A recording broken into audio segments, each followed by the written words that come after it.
Hey everybody, what's going on? Welcome. Another episode of Heavy Metallurgy, number 232. Rest in peace, Ace Frehley. What a drag. What a drag. Hate to see another piece of my childhood wither and die on the vine, but Roger, you joined us. First, Alan, how are you? Doing okay. Long, busy week, but very glad I get to hang out with you guys and everybody in the chat and have some fun as we head into the weekend. Hell yeah. And again, Roger, thank you for joining us. It's been a minute and it's nice to see you. What's been going on over at your channel? And the usual stuff, it's updates mostly anyway, so it's nothing fancy. So did a stream with Rick and Jeff last weekend, which was fun. That's basically it. Try to do one video a week now, so I'm pretty steady. Yeah. But well, it's good to see it. Snow's flying in the mountains in Norway, so that means everybody get your winter coats ready. Shit's gonna hit the fan here soon. But everybody in the chat, welcome. Thanks for joining us. Already 41 of you here. Appreciate everybody coming around and participating in the Discord server as well throughout the week. It's good to see that place hopping as well when Metallurgy isn't on. And before we get rolling, I do want to say, check out, been a kind of a busy week for us. We've had Album Club on Drooks. I can never say that word. Autumn Aurora. And there was 2 reviews. Cosmic Reaper from Logan, and Jim and Kellen did a very extensive review on Evoken. Go check those out. Good conversation, good discussions. Maybe you'll get turned on to something you hadn't considered listening to. But Alan, what's been going on with you? I know you said it's a long, busy week. You just had a video this past week on Tuesday. Yeah, that one's generated a ton of conversation. Folks are still leaving comments. People are leaving like very long, well thought out comments and multiple comments and coming back around. So there's been a lot of conversation on that one. Folks have offered up a lot of cool insights and everyone's been very nice about it. It's a topic that can go different ways. But it's been cool to see people just really, kind of think it over, come at it from different angles, but not get bent out of shape when people are presenting different views on it and all that. So thanks to everybody that's talked in that. I have posted a lot of comment replies this week, but it's been really cool, and folks added a lot to that conversation compared to what started out in the video itself. So thanks to everybody for that. Awesome. Yes. And tonight we are going to discuss the 90s thrash. Roger threw us a nice easy softball here, which we're old. We like talking about thrash around these parts. Yeah. It has to be a legitimate showing of the Black Album before I will eat a turd, Logan. So don't be. I said I would, if someone showed the Black Album, I would eat a dog turd because I'm that confident. Nobody here is showing the Black Album. But Roger suggested we talk about favorite 90s thrash records and 90s thrash. Where were you in the 90s, Roger? What was going on? Were you still clinging to your appreciation of the thrash genre at this point? Oh yeah, definitely. But death metal was taking over in that sense. But and also when stuff like 91, especially 92, thrash really dropped. 91 was a good year, but. And when I was looking through my collection, 92 was not a massive year for me, and 93 was almost nothing. So it was partially because there wasn't a lot of new thrash coming out, and some of the thrash bands like Creator and Metallica turned into nothing that I wanted to listen to and stuff like that. So, death metal was the fresh thing, and you kind of dove more into that stuff. But I still, I still followed, the bands like Testament and Overkill and stuff like that when they put out new stuff. We either cling to those nostalgia bands. That's just, I mean, forever. I mean, I'm the same way. I'll still check them out eventually. I mean, I do it the day they come out, but I will get to it. People are talking about the new Corner.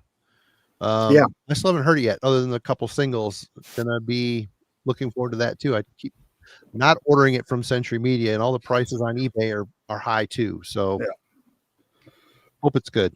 I hope it's. I've been listening a little bit to it, and it gets better and better because it's kind of not corner, but it's still a great thrash album, if you know what I mean. It's slightly different from what they used to be, but it still sounds like a good album, so I'm probably going to pick it up. Cool.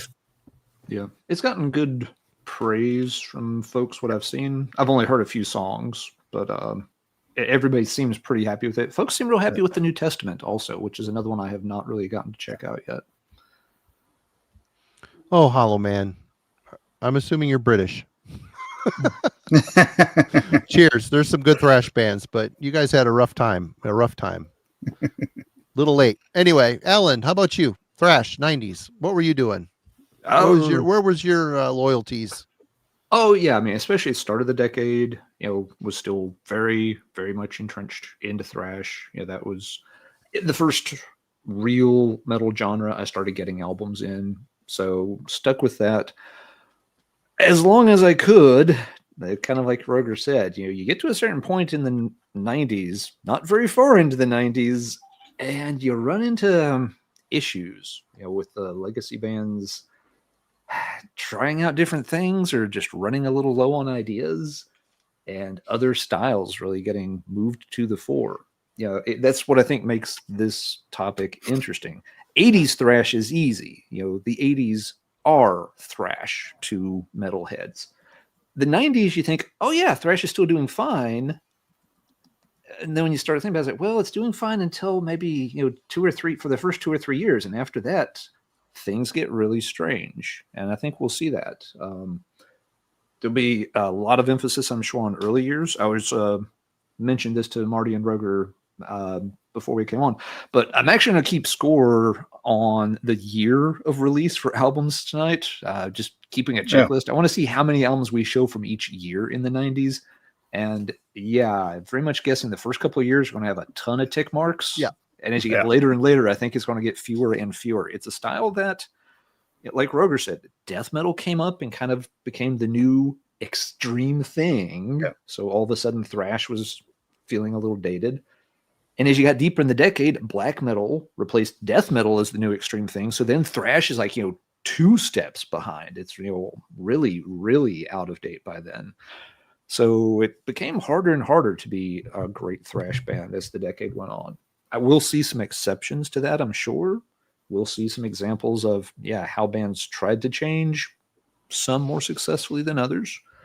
And we'll talk about some of the classics, and we'll probably dredge up a few of the obscurities as well. But just to wrap up your original question, Marty, was still very big on thrash at the start of the decade. Yeah, I know. I would say it was by 93. By the middle of 93, I felt like, this just isn't working out anymore. The stuff that was dropping kind of just disappointed me over and over again. So by mid-93, I got really choosy on checking out more thrash for a while. What about you? How did thrash fit into Marty's decade of the 90s? Very similar to what you guys experienced. It was kind of funny before getting into tonight's topic and digging around, trying to see what was what, just to refresh myself, and always considered myself a thrash kid, which I was 100%, but my thrash vocabulary was only as big as my local record store. It was whatever Camelot music got in, which was quite a bit. They covered all the bigger, more substantial labels: RC, Roadrunner, Road Racer, Metal Blade, Noise, all the stuff that is pretty common. And one thing I realized pretty quickly, digging into the years individually, the bands that I knew and still follow, were the first half of, you hit about 94, and all of a sudden I started realizing that there wasn't a whole lot that I was familiar with. I'm looking through lists and lists of bands that were, it seems like thrash was a little later to die in Europe. And there was just a bunch of bands that, I was late to tape trading, very late to tape trading. And just bands I never checked out, or my interest had really glommed onto death metal, and soon into the mid 90s, it was black metal, because at the time I was starting to get burnt out on death metal too. So black metal kind of carried me along over the years. But yeah, just looking at this release after release online, I'm like, God, I've never even seen this. I've never heard of this band. And there's multiple releases by these bands. So they weren't just a flash in the pan. They continued on. Some of them still together now. So yeah, I feel like I thought I was Mr. Thrash Kid guy, but yeah, I don't know shit. So my list tonight is very much a lot of stuff I was very passionate about in my teen years, and a lot of cassettes here tonight. And yeah, it's gonna be interesting to see how much overlap we have tonight. Indeed, yeah. Before we jump in, I've got 2 quick announcements. Let's see. A quick reminder to folks that Jeff Wagner has pre-orders for his upcoming VOIVOD biography. So you can go over to Radical Research to order a copy of the book. He's going to be shipping in mid-November, it looks like. So you want to get your pre-order in pretty soon. There's a link in the comments down below, so you can go ahead, hop over there, get a copy if you haven't already. Also, wanted to give a shout out to Lee. He's in the live chat right now. Lee's been working with another channel, and I'm blanking on the name, but Lee, if you would put it in the comments for the chat, please. They do a live stream on Sundays. I think it's Metal Mania I'm sorry, I completely am blanking on the name. I've watched 1 or 2 of them. They goof around. They have a lot of fun with it. They're very enthusiastic. So yeah, Lee put the name of that channel in the live chat for folks. And if folks are looking for something fun to check out on Sunday, go give it a look. Absolutely. So here it is. Yeah. Yeah, Fomorian Productions. Okay. Yep. And Lee, is it on that channel, or is it mainly over on is it like Shredbeard's channel? I think you can find it there too. It's Shredbeard. So. Here it is, yeah. So yeah, there you're Shredbeard 696 on Sunday nights. Yep. So yeah, just want to shout that one out for folks if they're looking for some more entertainment later in the weekend. Right on. Have to check it out. Sunday nights are nothing on usually, so hell yeah. Yep. If the football game is not very interesting, or you're not into football, you've got some metal entertainment over on their channel. Right on. So I'm assuming we have a pretty good stack of stuff to talk about. So Roger. Yeah. Well, since there are a couple of Brits in the chat already, Slammer with their second album, Nightmare Scenario. Probably most known for their the Work of Idle Hands album, but this is their follow-up. Came out in 1991, so kind of a little bit Metallica-inspired band, I would say. But yeah, it's a great album, I think. But you know, the first album was way better than this. But it's kind of cool, and it has one of the thickest booklets ever, and this is what you get inside. That's all.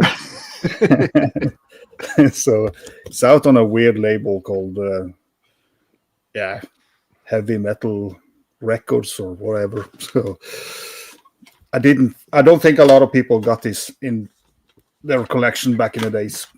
So it's a cool British band, but the Work of Idle Hands is the one to check out if you want to check out that band.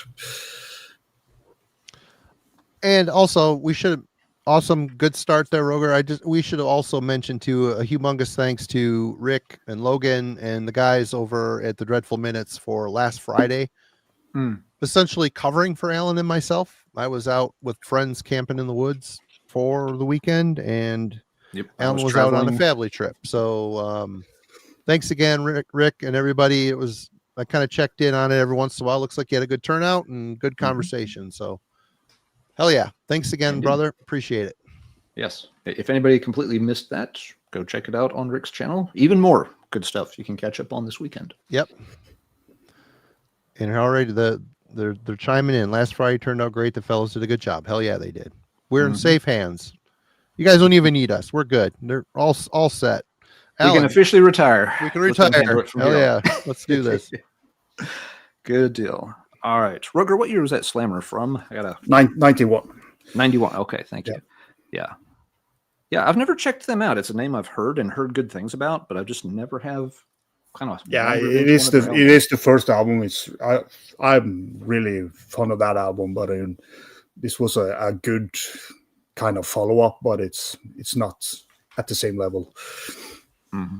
Okay, let's see. I want to start with like the lowest hanging fruit imaginable, because it is kind of a defining moment. At the start of the 1990s, you had Slayer and their double live Decade of Aggression. Slayer, of course, by this point, had become, one of the biggest names in thrash, one of the big four. And yeah, this kind of just, caps off their rise to the top, and it does it in a really good way. It's got an excellent track list. This, had a big push behind it. They had music videos released just for the live album, which is something that you feel is kind of an oddity, but yeah, there was that much of a hype around Slayer at this point. It's kind of the band, peaking in terms of visibility and popularity. Now, I know a lot of folks would think that, by this point, musically, it's not everyone's favorite, age with Seasons of the Abyss and such. But it certainly is, the band, kind of at the height of their powers in terms of their reach across the metal underground. And it's also interesting because they disappear after this for 3 years, and they're 3 very transformative years in thrash. This came out in late 91, about a month after the Black Album. So like this was probably the first big this was the first release by a big thrash band in the wake of Metallica's Black Album coming out. And it did just fine. It got a lot of hype. It sold well and all that, of course. But after this, Slayer's just poof, gone. It would be almost exactly 3 years to the month before you would get new Slayer material on the next album. And by then, the metal landscape and the thrash landscape in particular were completely different. We'll probably talk about that album later.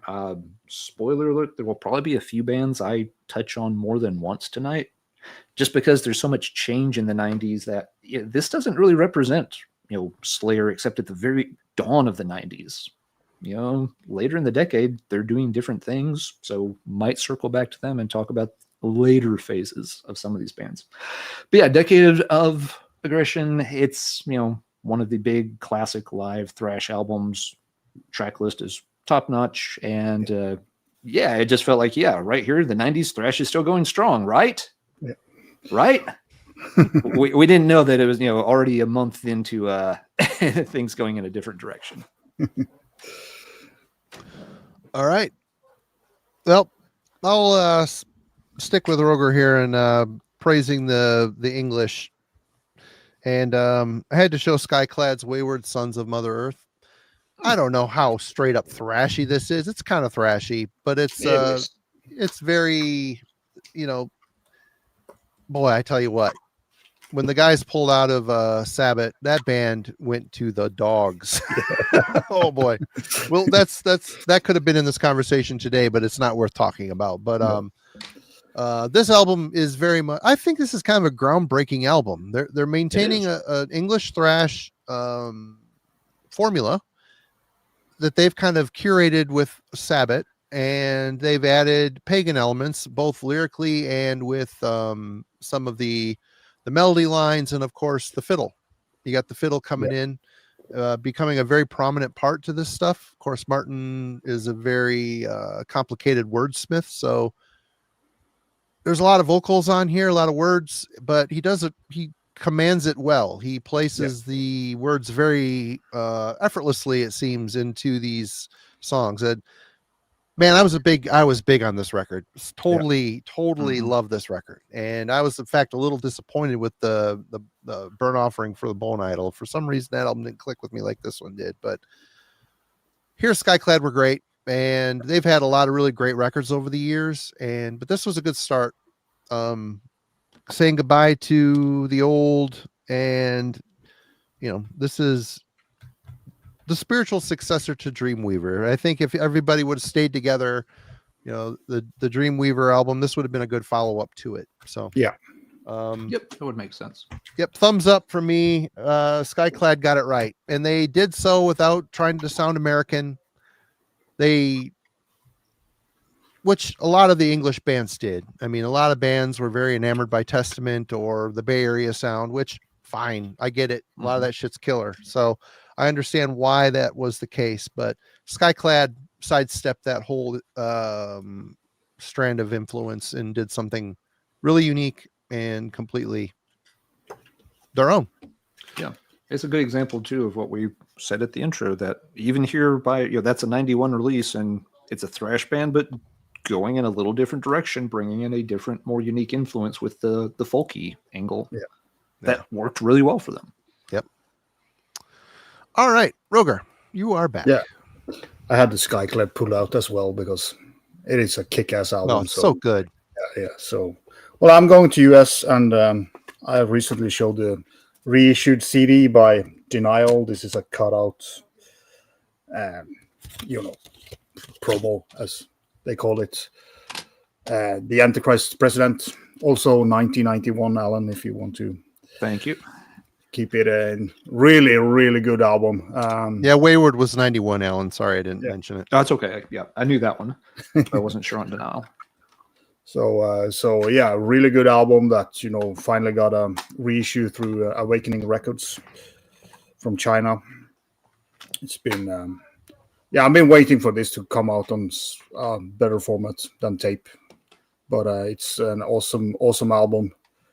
Kind of a little heavier thrash, especially the guitars are a bit heavy, killer riffs. So if you don't know this album, you should go and check it out, because this is quality thrash metal from the US. And it was on Colossus Records.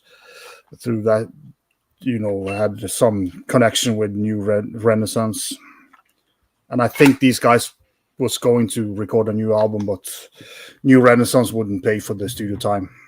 And I think they also paid for the whole album here themselves. So it was kind of, they just stopped playing. So that was a bummer, because these guys did it really well. Yeah, right. New Renaissance always seemed to be operating on such a shoestring budget with their bands. I think probably a lot of the money went to Hellion.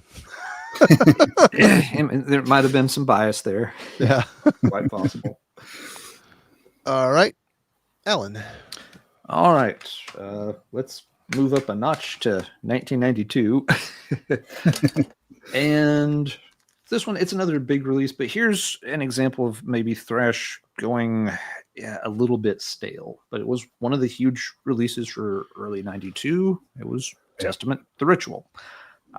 We've talked about this album some before. Very long album. It's a long album. It's not bad. It just feels very safe. And even more so when you start putting it in the context of other things happening in metal by 1991, when you've got, Florida death metal on the rise and, early stirrings in Norway. And here you've got Testament just, with an album that's over 50 minutes long, that's, played very cleanly, but the songs don't have a ton of intensity to them anymore. And part of that is, they're on album number 5. They've been on a major label with Atlantic their entire career. But it's been 7 years since The Legacy came out, and it just feels like they don't really have the same passion for it on this album. There's a few songs I like, and I revisit this from time to time and try to give it another chance, and it always just comes across as feeling kind of flat. Not bad, not like they're not trying, but just like the songs just don't have a spark to it. And just a day or two ago, I was reading an old interview with Paul Stanley, his connection there. And he was talking about some, a different style of music, but the quote kind of resonated because I was obviously thinking about thrash this week, getting ready for this show. And he had made a comment that, one problem that a lot of bands ran into was that when you start out, you're singing from the standpoint of the have-nots. You have no reputation, you're getting no respect, you have no money, you just, you have a band and, a dream to go for it. And that really pushes you as a band.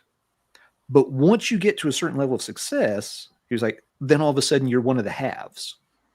And as soon as you cross that line, your music is going to change because you're not part of the same demographic that your band was before that. And I think by this album, Testament is definitely one of the haves. You know, they weren't in the big four technically, but let's face it, they were right on the edge. Like I said, major label distribution for years and years and years. It just feels like, yeah, they're just not hungry anymore.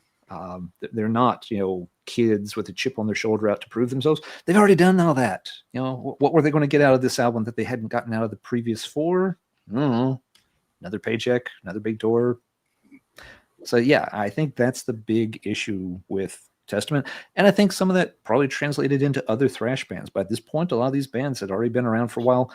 The big bands had already made it. So what's their motivation? A lot of the smaller bands, I think they kind of knew in the back of their mind it wasn't going to happen by now. And so maybe they put out one more album and call it a day because, yeah, we've been trying for almost 10 years. We've now got wives and kids and mortgages. We can't keep doing this shit just to put out, another album that New Renaissance won't even give us a recording budget for. There's no future in it. So, yeah, I know The Ritual is one we've talked about before, but I think it is emblematic of the problem thrash bands were running into there in the early 90s. Great point, for sure. All right, well, I'm going to 92. This is the only album I have by this band, and I'm a little late to it, but oh my God, it rules. This is Epidemic's Decameron. This thing... Yep.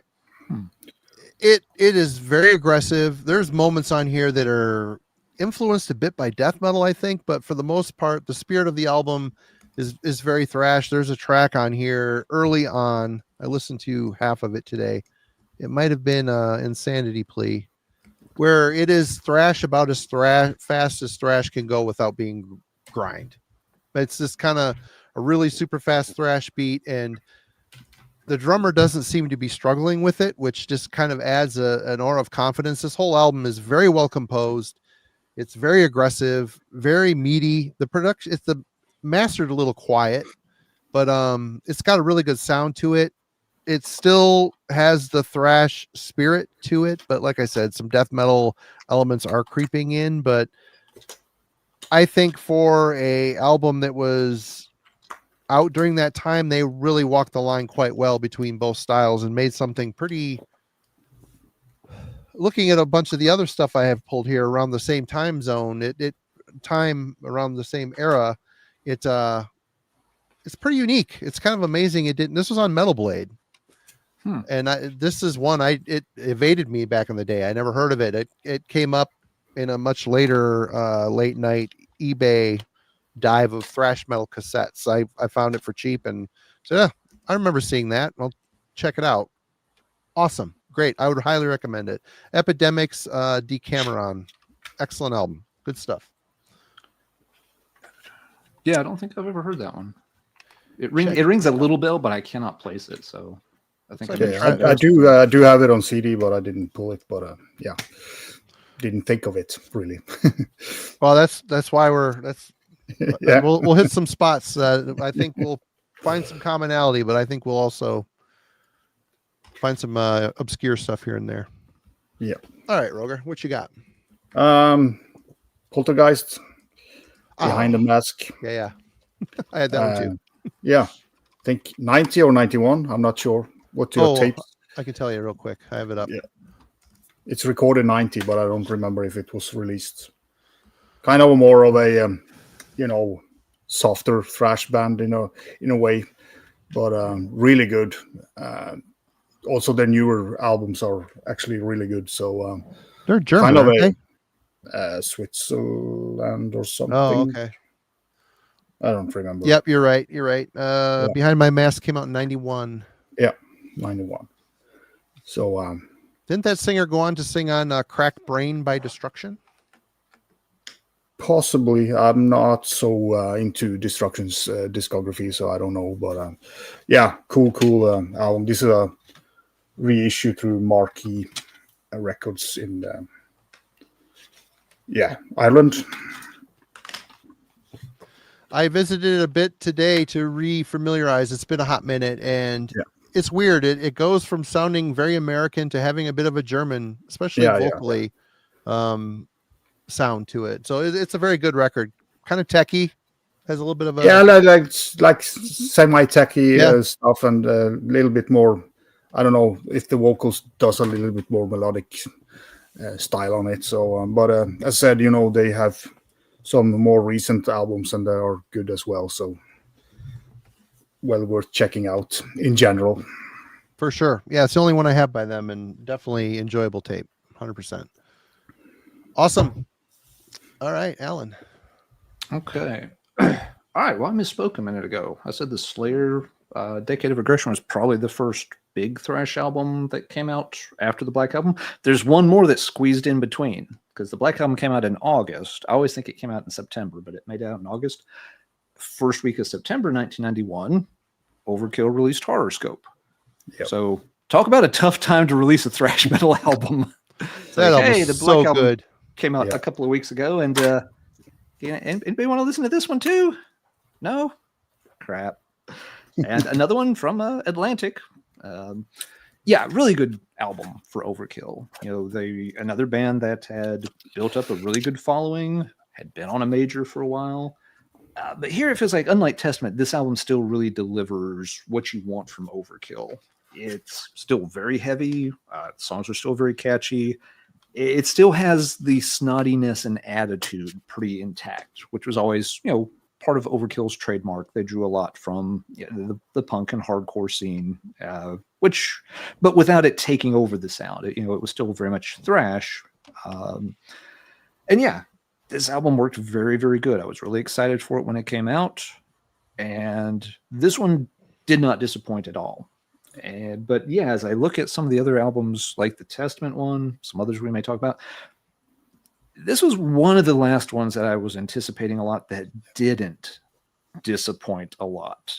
Moving forward, again, it became harder and harder to find these bigger thrash bands drop something that lived up to the expectations. This one has a great track list to it. Yeah. I feel like the album maybe winds down a little bit towards the end. The last couple of songs are not my personal favorites. Nice Day for a Funeral just goes on a little bit too long. It's not that it's a bad song. They just need to trim it a bit. Solitude is the closing track. I just never really remember that one. So it's kind of like, you get to live young, die free, and it's just like, I'm good. This has been a great album. Oh, there's still 2 more tracks. Well, that's okay. It doesn't ruin it or anything. But Overkill still very much in the classic thrash mode. After this, Overkill would also start to tweak their sound. This is kind of the last quote unquote pure Overkill record. 2 years later, you'd have I Hear Black, which saw them try something very different that I really did not like. No, bad. And they bounced back from it quickly by 94, but then you had the groove element starting to come into their sound more and more. So for Overkill, to me, this is the last, classic Overkill album. They've made some really good albums in, the past decade or so, since they kind of got back to just, making thrash, kind of toning down on the groove side a bit.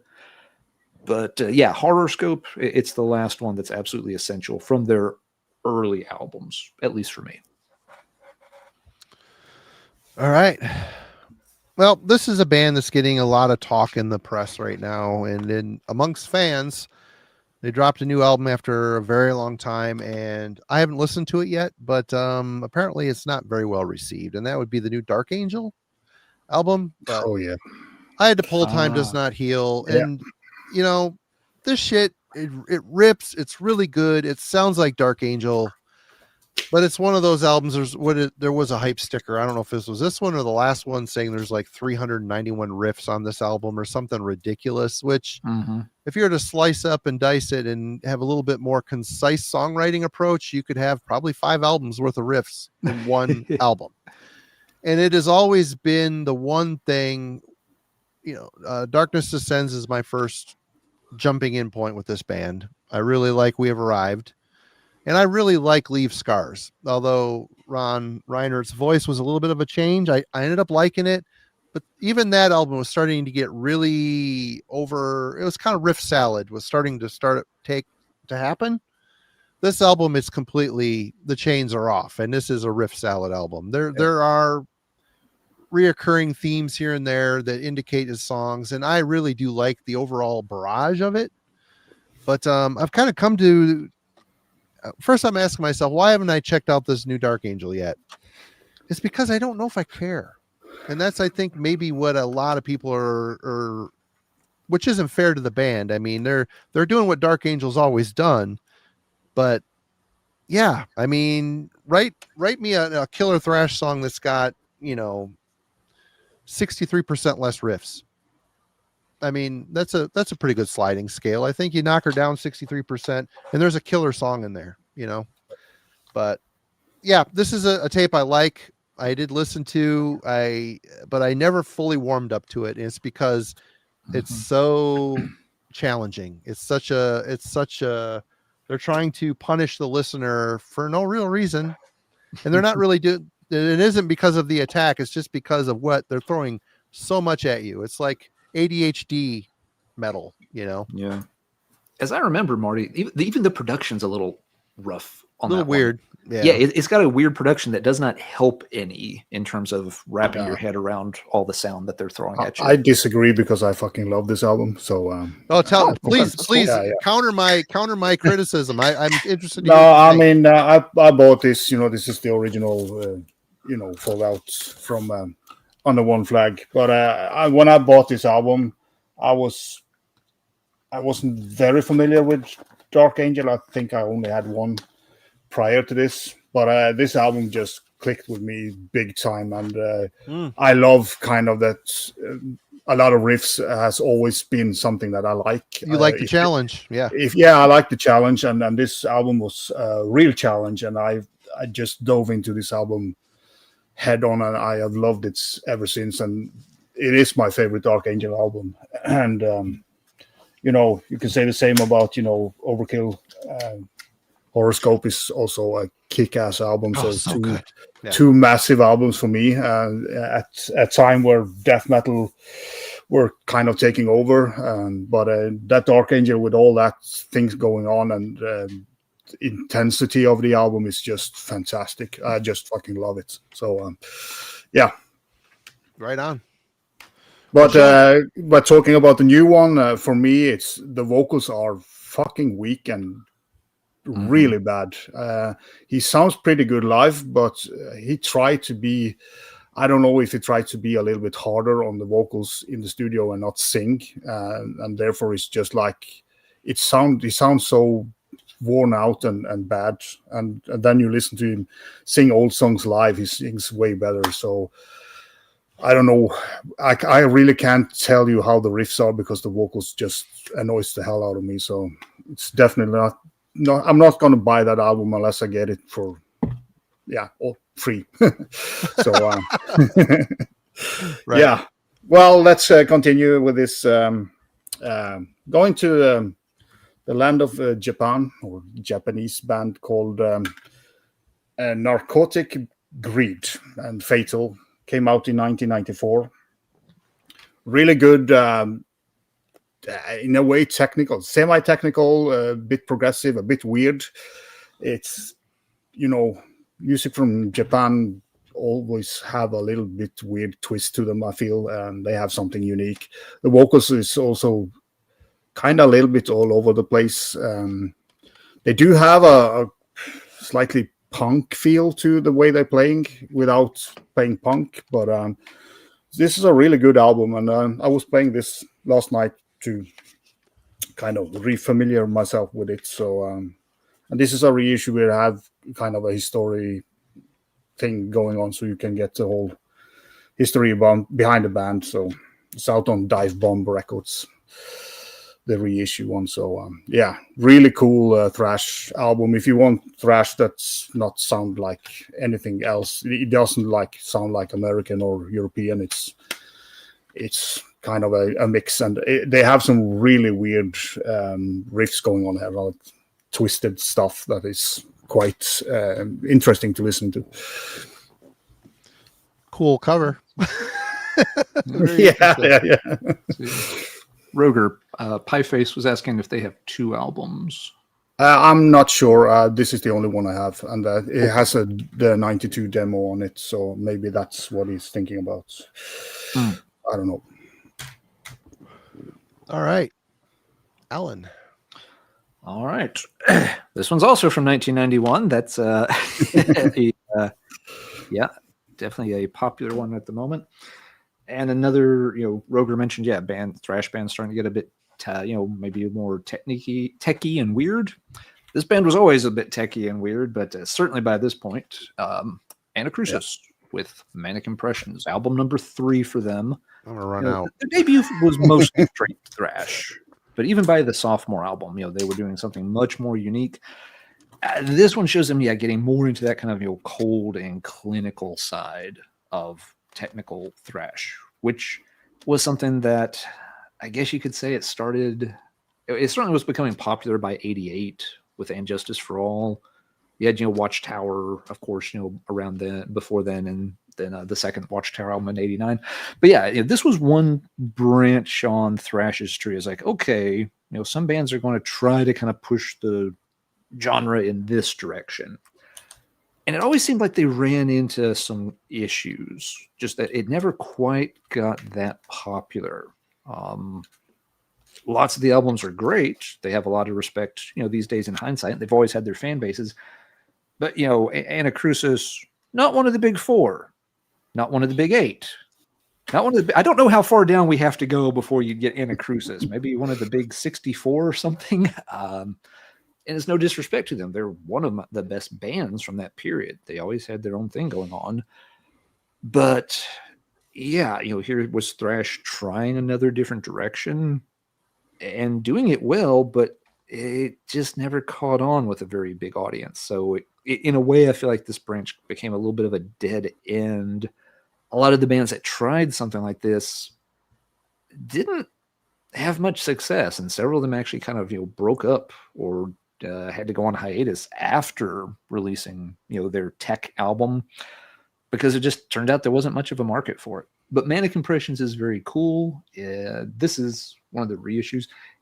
One thing I like about this particular reissue, it's got some demos at the end, which sometimes those are fine, sometimes not. A couple of these are things they did later on. Like there's a version of Tools of Separation on here, which is on the follow-up album, Screams and Whispers, which has a very different production, much warmer production. But this version still has the kind of colder mechanical production of Manic Impressions. So it's really interesting to hear that song with this very, very different production style. It's like, wow, it would be a completely different song if they had included it on this album instead of getting it onto the next one. So tech thrash bands were trying it to varying degrees of success, but it never caught on. Thrash was trying different things. This was just one of those branches that always seemed to have some limited appeal. Well, I'm going to piggyback because I ended up picking the other 2 that you did not. So I love that album. This is a band I've always really thought were great. And agreed. I think one strike against them is, and it's not really their fault, is the fact that I've noticed over the years, bands, especially in the thrash realm, that were kind of super unique, walking their own path, they didn't get the love that all the other bands did. I'm not, discrediting fans that aren't doing the homework. They're not. I'm just saying that people like a certain kind of sound, and anything that strays from that is foreign to them. They just don't. Anacrusis are one of those bands. This is where I started with this band, and I love this band. I think these guys are great, and this record is very aggressive, very thrashy. They're kind of techy, but they're a little bit more anchored on this one, a little bit more grounded. And then this is probably their best album and their proggiest, Screams and Whispers. It's got the song Sound the Alarm on here, which is one of the best songs from the 90s. That song is so good. But if you look at the covers for both of these and the one that Alan showed, okay, you've got these sitting on the shelf, the record shelf. None of these records are screaming by me. They just aren't. In fact, I bought this thinking that this was a crossover band. I mean, just by looking at these dudes, it looks like they just got done, you know, burning some rails up with their skateboards and jumped in for the photo. I'm thinking, oh, maybe Cryptic Slaughter. You got or Crumb Suckers. You got the couple dudes with long hair, a couple short hair guys.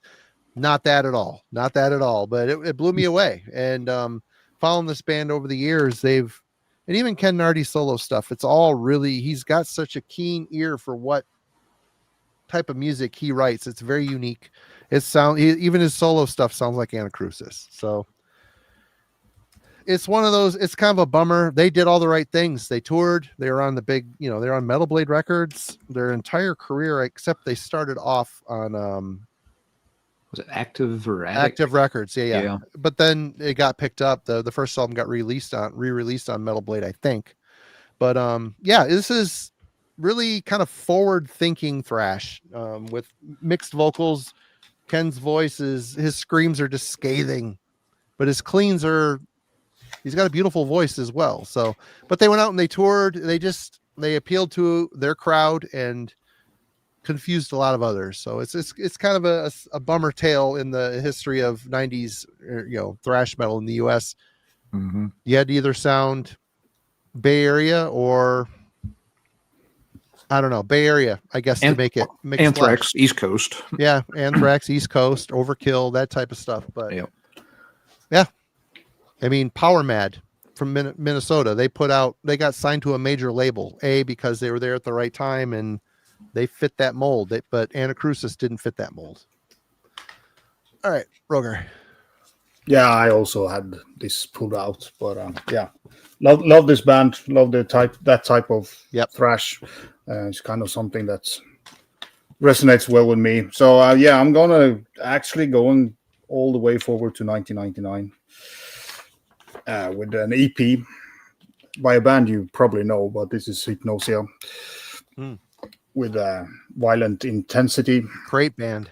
Yeah, that album that released after was absolutely a banger. But yeah, much in the same vein, you know, old creator vibe to their music, especially the vocalist. And yeah, this is a killer EP as well. There is, you know, 6-7 tracks here, so it's a lengthy one, but yeah, awesome.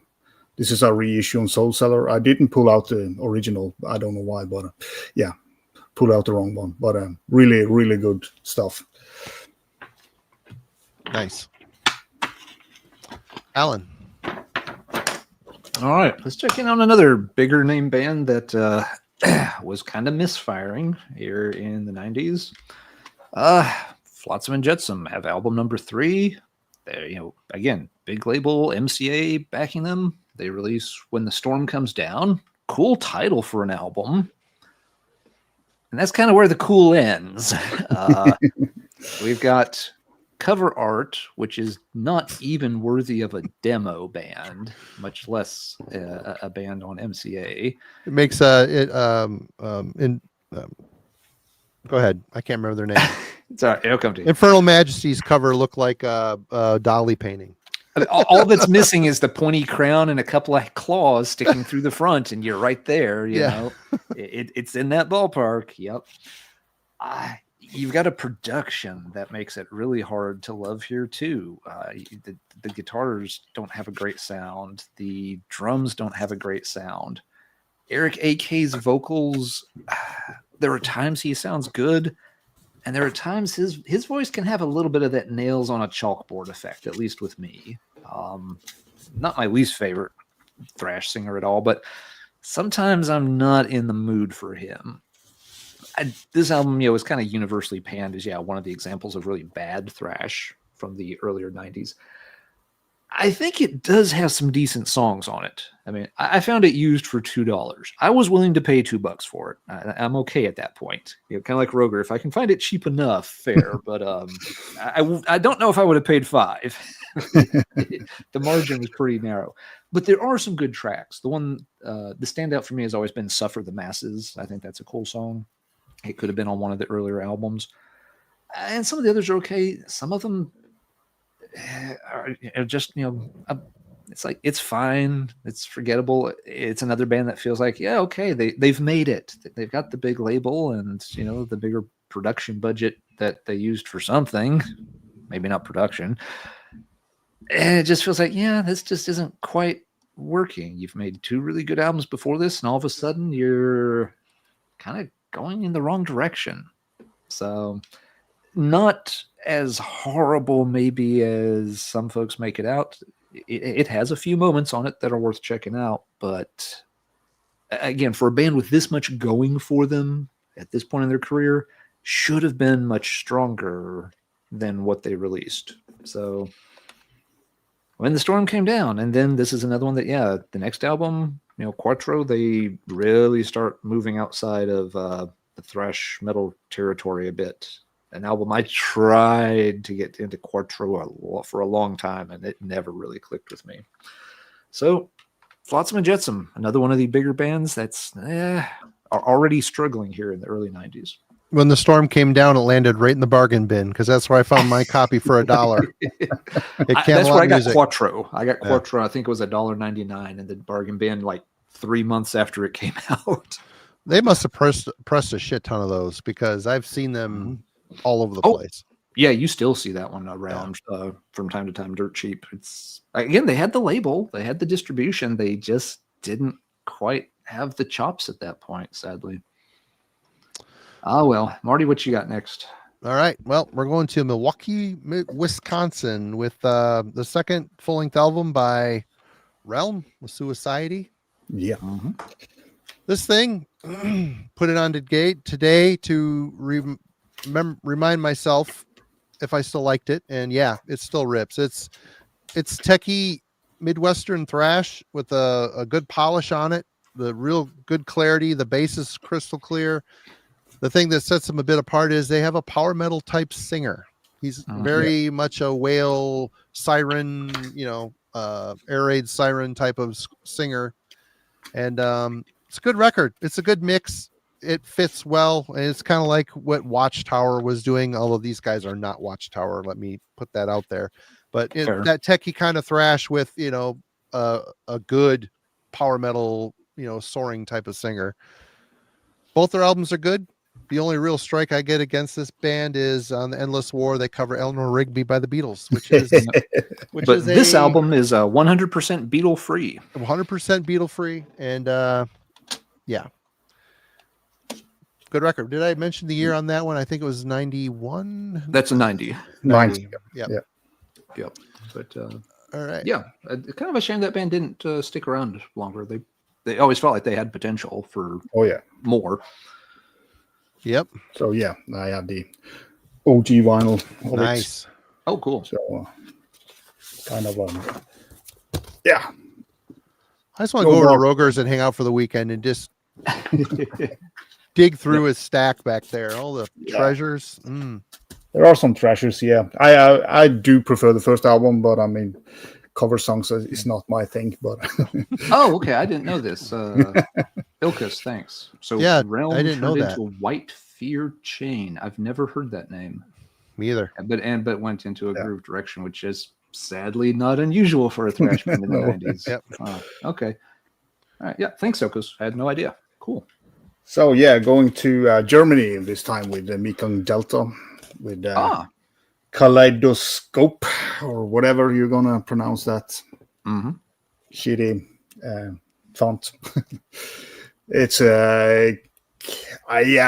it is a German thrash, but it's not like the Teutonic thrash. It's more the melodic and technical stuff.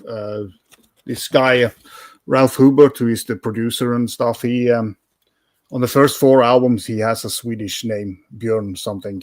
I don't know why, but I don't know if he wanted to associate himself with being the bass player, but it's kind of cool. It's kind of a do-yourself thing, think it's released on their own label, and the bass player is the producer, and they do. I mean, the first albums have some production issues, but on this album, it's kind of where the sound gets together, and it is slightly progressive and technical. Really good band. They're still active as well, so they released 4 or 5 years albums the last 20 years. So yeah, it's kind of a cool, but I don't know why he called himself Björn, but it's some, and also the first vocalist for this band was Mr. Rage, PV.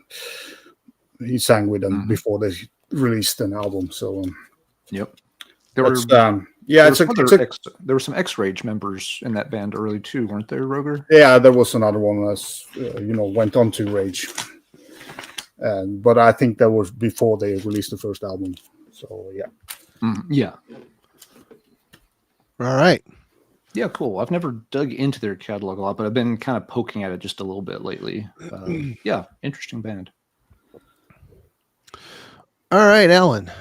All right, let's see. I want to stick to a couple more of the bigger ones for now. Then we'll wander off in some other directions. I mentioned earlier that Slayer kind of started the decade with that big definitive live statement. Then they disappear until 94 and come back with this album, Divine Intervention, which is still a really solid thrash album. This was a band, by 94, again, thrash, as we've already said, is kind of gasping for air, but Slayer come back and they still sound like Slayer for the most part. There's maybe a couple of little things worked in here that are slightly different, but not to the point that it made you scratch your head or anything. It's just like, yeah, Slayer is back and they've released an actual Slayer album. It's an actual thrash album. And by 94, that was becoming the exception, not the norm anymore. It came out almost exactly 3 years to the day after the live album. So very late 94 for this. Came out, had a lot of hype, of course. People were very excited to see Slayer return. The album did well. It's not on the same level as the albums that came before it. This is a step down from those. It's no Rain in Blood. It's no Hell Awaits. No one's making that claim. But it was really nice that it was just we don't care what everybody else is doing with groove and alternative and working in grunge and all this other stuff. Just like, we're Slayer. Here's your thrash album. This is what you wanted. This is what we do. It's like, thank you, Slayer. Why couldn't some of the other bands do that? I don't know if Slayer just felt like, they were big enough that they didn't really need to change yet. If this is just still where they were at musically, that they wanted to do one more big thrash album. They weren't ready to move on just yet. So, I'm kind of, interested in what we show tonight.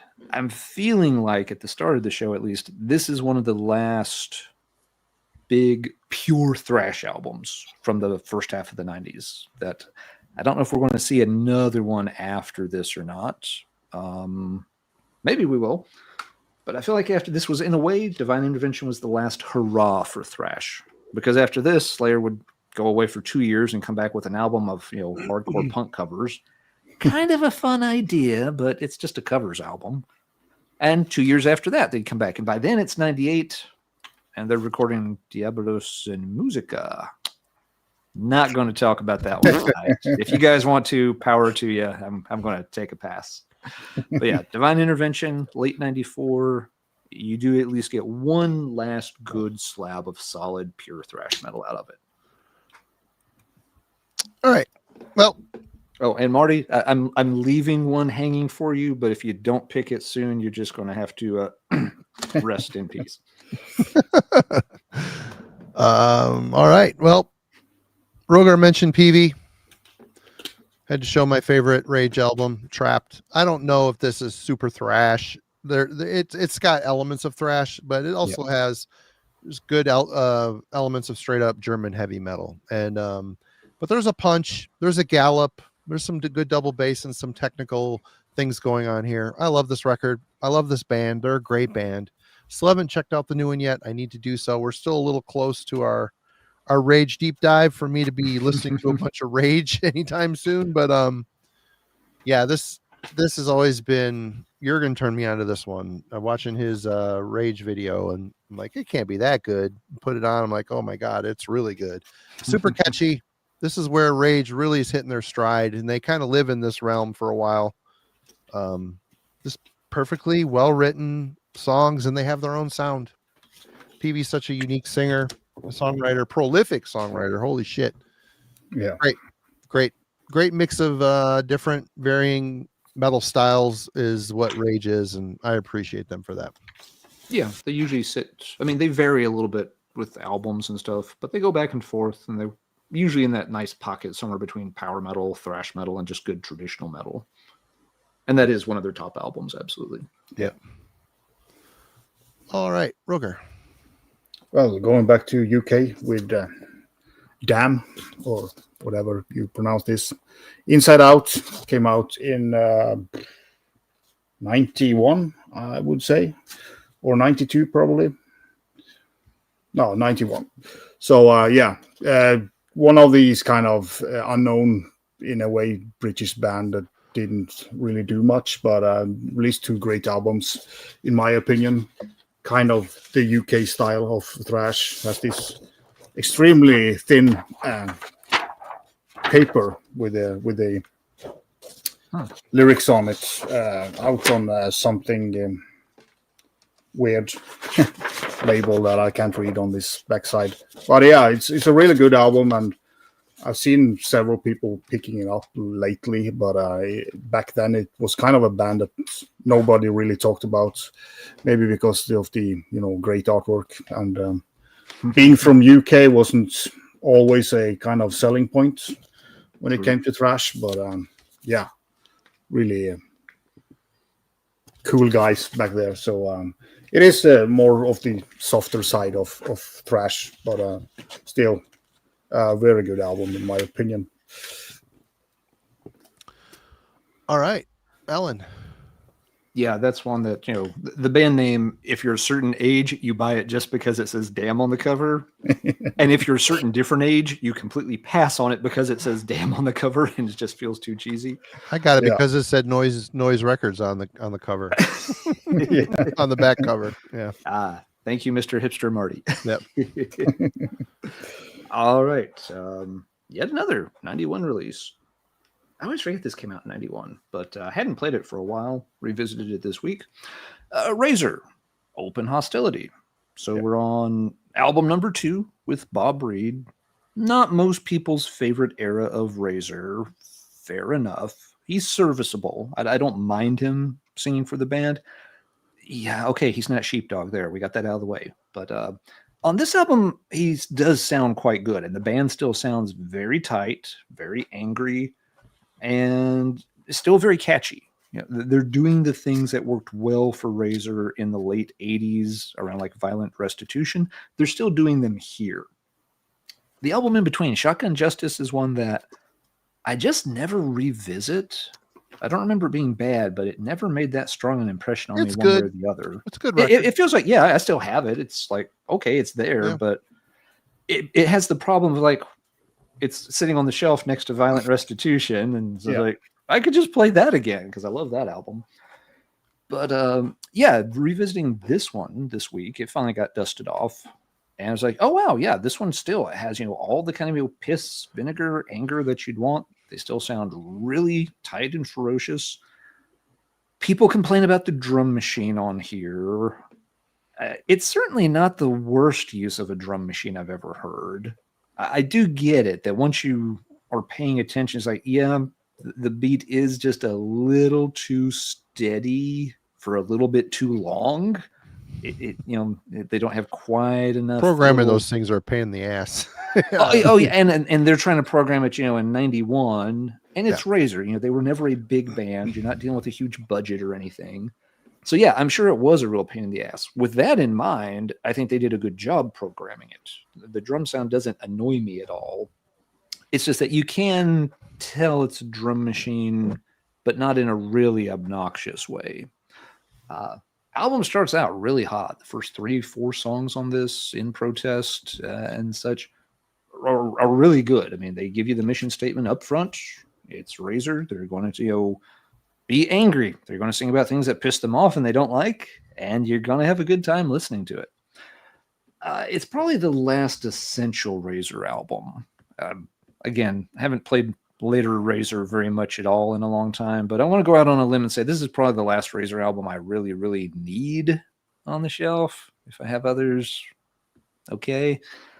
But Open Hostility does still get the job done really well. If you're going to have, one album from the post Sheepdog era, I think this is definitely the one to get. So, yeah, it was a good one to revisit this week. Still has a really tight, ferocious sound to it, that's what I want Razor to do. It's hard to program the machine when the whole time you're like, "Ooh, drum machine, I'm gonna beat your ass." Just as soon as I finish figuring out how to Ooh, dial this thing up. I'm in Razor. I got to beat everyone's ass. All right. Yeah. Well, at least in 91, it kind of makes sense for them. When they try to do that shtick nowadays, yeah, it does feel very forced. It's like when the Rods make another album these years, and it's just like, dude, we're going to be up all night partying. Oh, just as soon as I take something from my back. I can't stay up too late. I got hip replacement surgery tomorrow. Too much ass kicking. Oh. It's like, guys, you gotta you gotta work on the subject material just a little bit there. It comes across as a little disingenuous when you're drawing Social Security. Anyway. All right. Well, we're going to Corpus Christi, Texas, and the third, final, and best, in my opinion, album by Devastation, Idolatry. Sorry.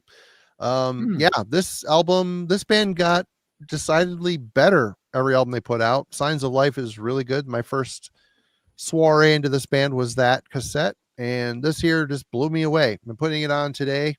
I'm reminded how good it is. Very aggressive, kind of techie thrash.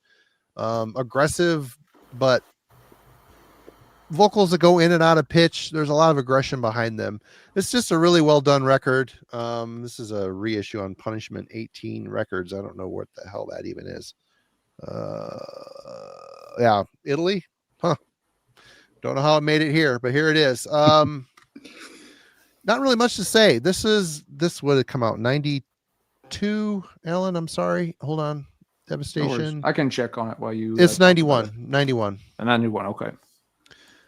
It's kind of what was going on in the U.S. at this point. The thrash is getting more technical, a bit more aggressive, and I think they were subconsciously being influenced by death metal at this point. Yeah. We weren't the only ones that were sliding into this new genre.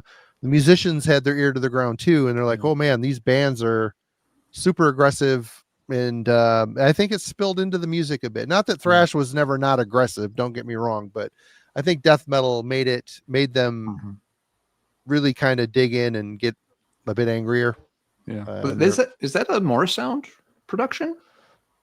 Let me see. Or am I mixing it up with something else? I feel like that's a Morris Sound, which would tie in with the death metal thing. Yep, Morris Sound Studios. Yep. I think it's one of Scott's. It might be. Mastered by Nimbus. It just says co-produced by Devastation. It doesn't mention who. Okay.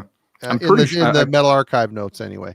Okay, yeah. I could be wrong, but I think Scott Burns works on it, which makes the death metal thing, seem even more obvious there. Let me look here. I got the live sound engineer. I don't want that. Randy, thank you very much for the super chat. Really appreciate that. Yep, produced by Scott Burns. Engineered by Scott Burns.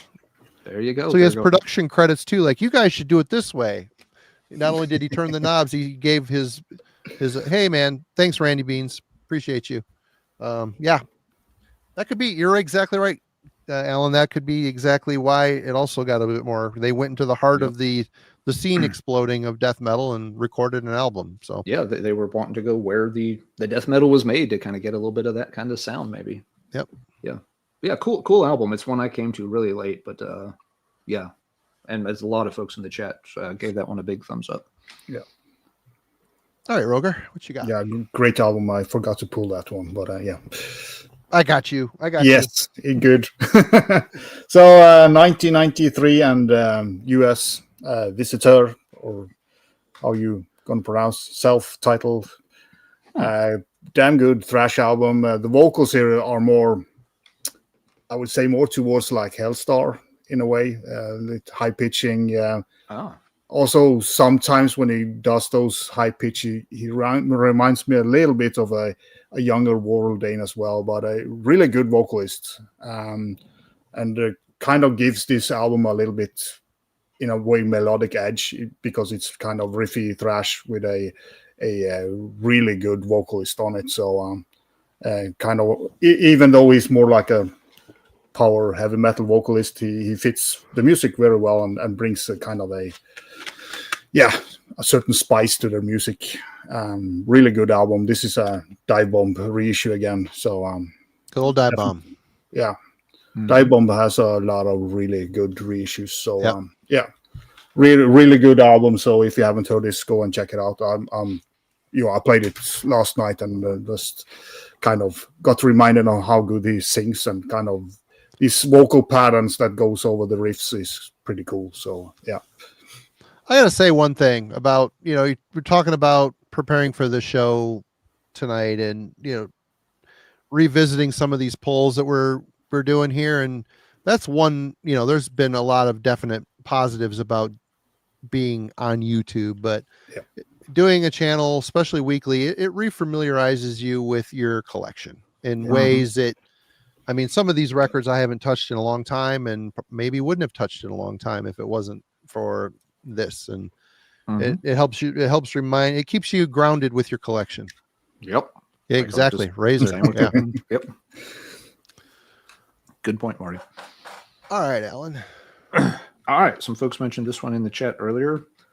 This band's always kind of right there on that thrash death metal line. I go back and forth on what to call them, but they have elements of both. And in March of 91, I would say this is the album that they kind of started to really break through in a much wider appeal, although they'd already established a name with themselves. We're talking Sepultura and Arise.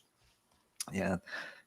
Obviously, Beneath the Remains, had done a lot to get them out to a much wider audience and, not just launch their career, but launch Scott Burns' career for the production job on it. Yeah, but this was the one that, got the big video. This was the Headbangers Ball, tons of airplay before the album even came out. Friends and myself were all kind of, waiting for this to actually, be released because we'd watched the video so many times and thought it was really cool sounding. And good album. It's got, death metal parts. It's, still rooted in thrash metal. It's different than what, at the time, this was my introduction to the band. So I don't think any of the folks I knew had heard any of their stuff before this. This was all of our introduction to Sepultura. So we didn't have much of a frame of reference. To us, it was an example of, it was we would have called it, thrash, but they're getting really, really heavy thrash. They're getting into that death metal thing here, which I guess is still fair. Not much else to say about it. I mean, folks know the album well. Classic Michael Whalen cover art. One of my favorite album covers from that era. Just love the weird, creepy otherworldliness of it. Like the color scheme that, it's not just, red and black and dripping blood. It's, this really weird color scheme of like golden browns and stuff. But everything's very asymmetrical and all the architecture just kind of runs together with the creature itself. So yeah, I spent a lot of time staring at this cover while listening to this album. And it's still a really, really good one. Sepultura after this, again, another band that would start to change pretty quickly. If you still want to call this thrash, that's fair. But KSAD brings in more different elements. And after that came Roots. Over to you, Marty. Came KSAD. Oh, I said no, KSAD. Oh, okay. Brought in some other elements, but then came Roots and that was over to you, Marty. Unforgivable sin. I'm going to be really nice and not say anything about Roots right now. Not the album for me. All right. Well, I'm probably one of the few here that may pull a crossover album, but this is a band I've always loved. The Accused, Grinning Like an Undertaker. This came out on Nasty Mix, which has a lot of rap on it. And there is one song on here that is, Down and Out, featuring the Mad Poet. It's got a bit of rap going on with it. But other than that, the riffs, Tommy's riffs are so sharp and heavy and just razor sharp. they're so catchy, they're memorable, they're fast, they're aggressive, and then you've got Blaine Cook or Blaine Fart, whatever name you want to go by, but his voice is just nuts, absolutely scathing all over the place. He's the perfect counterpoint to those riffs. Awesome, excellent record, heavy as hell. They do Boris the Spider on here. It's a is that on this one? Nope, Boris the Spider, a Who cover, and they do a great job on it. They always were kind of a band that pulled obscure songs and made them really cool Accused covers. But excellent record. If you can find it, check it out. Heavy as hell, great production, great riffs, great songs. There, you really can't go wrong with the Accused, and you can't go wrong with Roger either. What you got? Well, you never know, but yeah, Austria, Ravenous, Book of Covetous Souls, or how you pronounce that, kind of more into, towards German thrash creator and stuff like that, but also especially vocally, but the music has some like heavy metal-ish guitar work on it in a thrash sense, but it's kind of a mix sometimes, and it's a little bit weird, but it's still a very good album. I never heard about this back in the days, but this is a reissue on some label, but they also have released a new album this year, or are going to, so they haven't done anything between. But yeah, just another, like, not a hidden gem per se, but it's kind of one of those bands that I never heard of back in the days, and I've discovered like through YouTube the last 10 years. And it's a really solid thrash album from Austria. And if I had heard it back in 91, I would sure pick it up. But yeah, cool stuff. It's been reissued on vinyl and CD. And as I said, they have a new album coming, but I don't know how that sounds. It's been like 34 years since the last one, so it's wow. Yeah, hard to know what to expect. Yeah, I'm sure they still know what's up. Oh, probably I have a lot of old songs laying around, so Yeah. maybe sound the same. So yeah, We can still kick our ass and party all night. yeah. The kids are out of the house. Let's go on tour some. Yeah, just took the kid to swim practice. Let's finish that song up from 30 years ago. The taxes are done and I mowed the yard. Wife's bridge club is coming over later, so let's rock. All right, Alan. All right. Several folks in the chat have mentioned this one right from the start, and deservedly so. It's a fantastic album. Another 1991 release. It is the second album from Heathen, Victims of Deception. There you go. Yep. A lot of folks, their first album, is great too. This has always been my favorite of the two. Nothing against Breaking the Silence. It's got some great tunes on it also. This one just feels like, it's in that Metallica vein. You can tell that like Master of Puppets is a big influence on the band by this point, but it's just a really well done set of songs. Everything sounds great. There's really catchy parts to it, great hooks. If it has a flaw, it's that some of the songs maybe run a little long. That you do have a lot of songs that are trying to get up in that 6 and 7 minute range. Maybe there's not quite enough happening for the songs to be that long, that they could have shortened a few sections here and there just to make it a little tighter. But it's still really, really good material. This was it for Heathen. They came back, of course, a long time later and did an album, around 2010, and then took another decade off. So, yeah, they haven't been very prolific, but they have done some pretty quality stuff. Kind of hard to go wrong with a Heathen album if you're out shopping around. Not a ton of success. By this point, the Bay Area scene, was kind of over. It had just been oversaturated. There were too many bands kind of gravitating to that sound. But, when that happens, there are some bands that do it really, really well. They just have trouble getting noticing. And I think that is kind of what happened to Heathen around this era. They had the right sound, but just a little bit too late for it to really help propel them forward.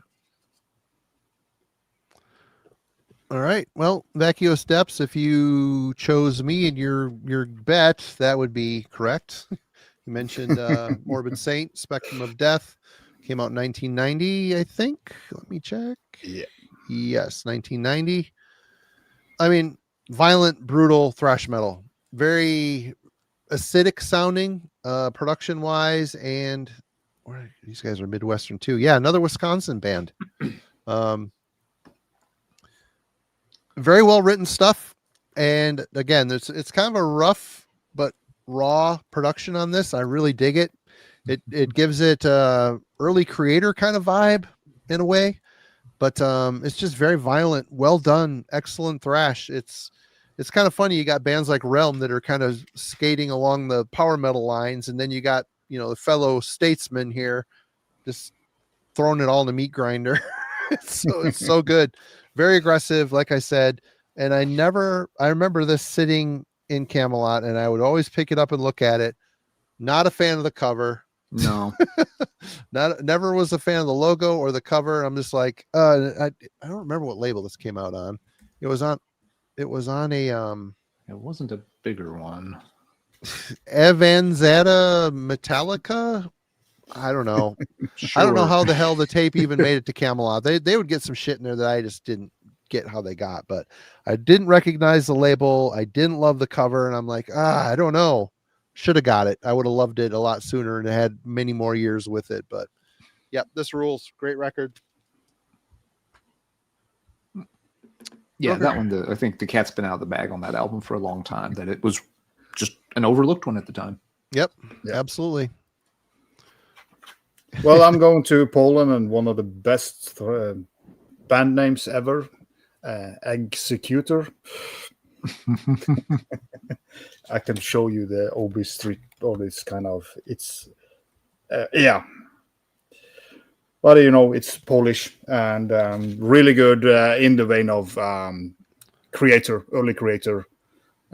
Great, a little bit more technical than creator, but a really kick-ass album. This is out on a reissue through, Thrashing Madness, who've done a lot of these obscure Polish bands. And this didn't get released until 2010 because of an argument with Metal Mind production, but it was recorded in 1991. So it was laying around for a long, long time before it got released. So, but a really good thrash album by a totally unknown band from Poland. And Poland did have had a pretty good thrash scene, but it doesn't seem like they were kind of released outside Poland, really. So Thrashing Madness have done a really good job in pulling out a lot of cool, good albums. Not fantastic, but the Executor one is a really good one. Yeah, I guess, that's right when Poland was coming out from behind the Iron Curtain and stuff. Yeah. So I imagine that things like distribution just were not an option. Yeah, and there were on labels that probably didn't have any, and a lot of them were tapes, really back in days. So yeah. Yep, good call. What year did that one come out in, Roger? In 91. 91. Or, yeah. Sorry, you said. Yeah, it was recorded in 91, but we'll count it as a 91 release. Absolutely. Yeah. All right, Alan. All right. Kind of surprised this one hasn't been shown yet, but as we've seen, there's a lot of good thrash here in the early 90s, so can't get to all of them right away. Demolition Hammer, Epidemic of Violence. Oh, it's a great record. It is a very great record, and I'm late to this record. Better than the debut. Agreed. Yep, I would agree to that. It's just a real pummeling ass-kicking of a record. Yep. Of the stuff we've talked about so far, it reminds me actually most of an American Razor, from this era. Everything's very tight. It's really meant to just smash you in the face very hard over and over again. But it's got the vocals are different from Razor. It's got that kind of very angry New York kind of barking attack to them that just amplifies the violence quite a bit to it. Cool artwork. Artwork's been used for different things over the years. It's on an old Lovecraft book compilation I've shown on other episodes. But yeah, there's not much to say about it. In a way, I guess if there's a criticism with the album, it's a little one-dimensional because it does one thing, but it does it really well, and it's a really cool thing. It just absolutely hammers. I swear I didn't mean to make that pun. It just kind of happened. Demolition hammers. Sorry.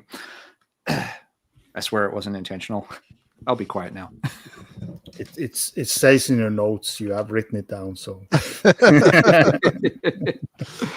but yeah, a really crushing, punishing album. And so as we see, I've complained that, there were some bands that felt like they had kind of, lost their intensity by this point.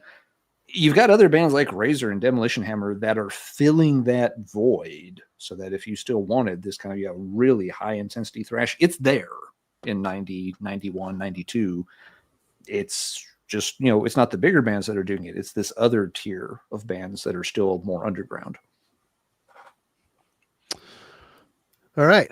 Well, I'm a big sucker for the German thrash sound. I love it. And even though this is their fourth album and coming out after a very complex album, Death Row's Life Beyond, for me, still has some good stuff on it.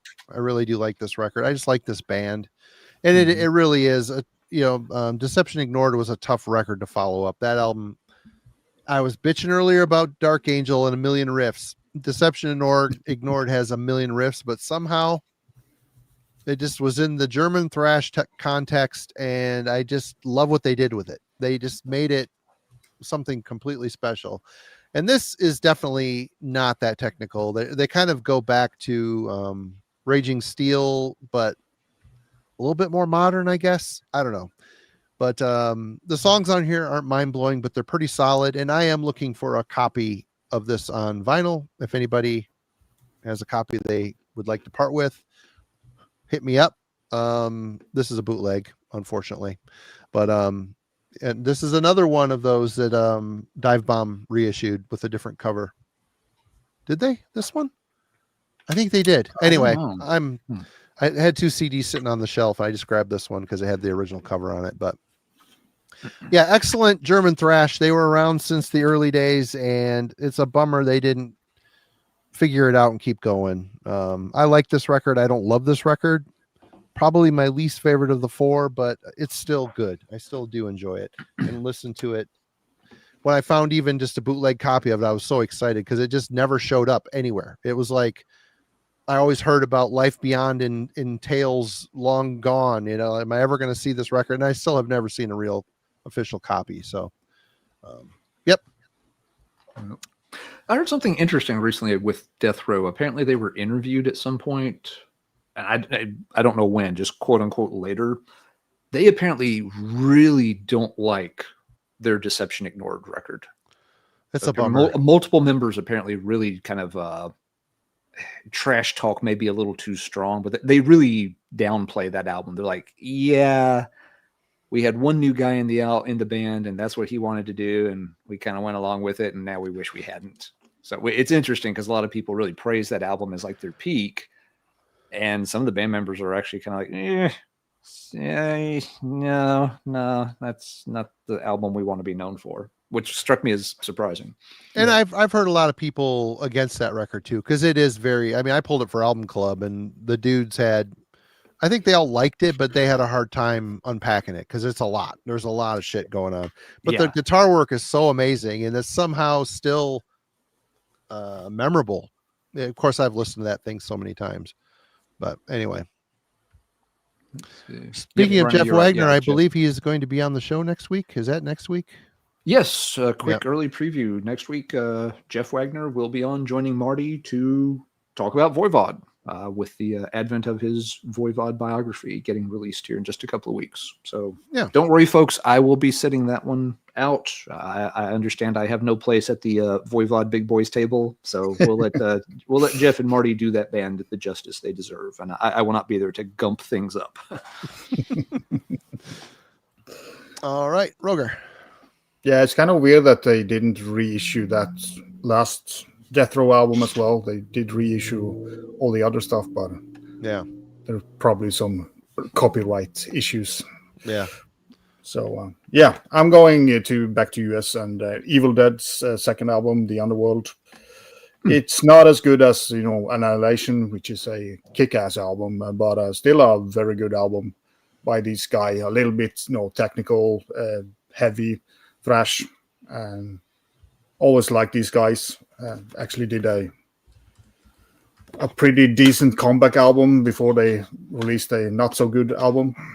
So it's kind of weird, but yeah, a band that I see everybody talk about Annihilation, but this hardly gets any mentions, so thought I would pull it out. This is 1991 for the statistics.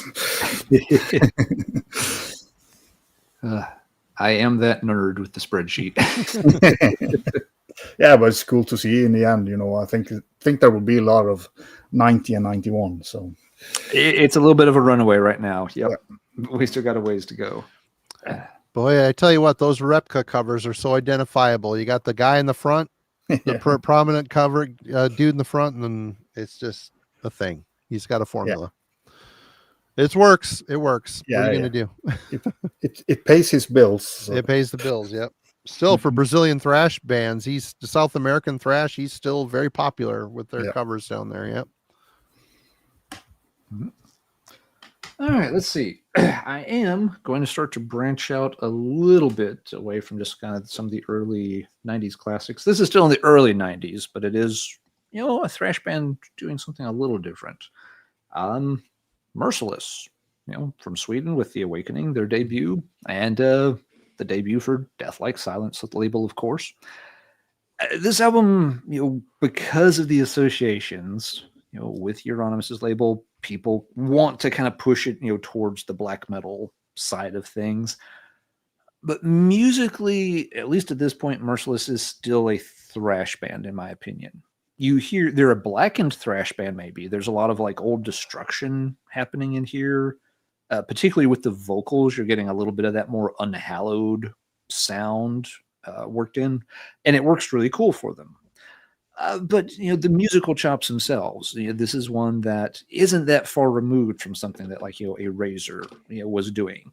Pretty straightforward, very heavy, just kind of pound, pound, pound, pound. Has a different sound than those bands because, well, again, they're Swedish. They're being recorded in a very different environment, a different scene. I think, even the cover art and stuff, really lends this one to, people wanting to push it more towards death metal and push it more towards black metal. Obviously, they were an influence and connected with, the rising Swedish death metal scene. But I really think this album belongs in the thrash category at the end of the day. Musically, that's where Merciless were at. And it's a cool album. A good one to go back and revisit. Just, one that people tend to put in different bins for different reasons. But I think this, shows, thrash metal that's leaning more into some death metal and, leaning just a little bit into what's, about to start happening in Scandinavia around this time with the black metal resurgence of the second wave. So Merciless, still thrash, but showing these other influences for sure. Kind of a classic Swedish band. Kind of. Yep. Yeah. They were supposed to be on Death Like Silence. Euronymous was going to put, or did they? They did. No, they did. It is Death Like Silence 001, first release on the label. They had, but I think you're on the right track. I feel like they were very close to being signed to, a bigger label. Some others had shown interest in them that would have kind of, pushed them to bigger things. It feels like they were a band that just kind of barely missed out. They were huge, very popular in Sweden at the time, but maybe they just once the HM2 death metal sound kind of exploded there, maybe they got a little left behind. I'm not sure what happened, but it feels like they were one of those bands that could have broken out, but maybe they were just a year or so late and just didn't quite get the push when other things were happening. Yeah. All right. We're going to 91, and this is a band that I'm super late to. Again, they just never turned up, and I missed out on them until, the last, I don't know how many ever years. I started getting into Protector. This came out in 91, A Shedding of Skin. And this is one of those deals where one song feels very German thrash. One song feels a little bit proto-death.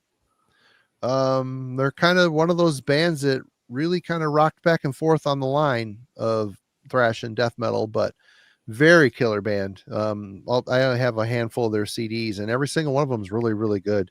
They're just really good at what they did. And I don't know if super unique, but it's really good. It's just good. I don't know what more to say. Thrashy, death metal, death thrash. I don't know. However you want to slice it, however you want to mix it up. Really good, solid stuff. Cool cover artwork too. Dig the art on this one. But yep. I've seen that around, but I never really knew what the heck it was. So I've never checked it out. Yep. Good stuff. All right, Roger. You're muted. I'm going to Germany with Baphomet Trust. This is one of the many Baphomet bands out there. This came out in 1994.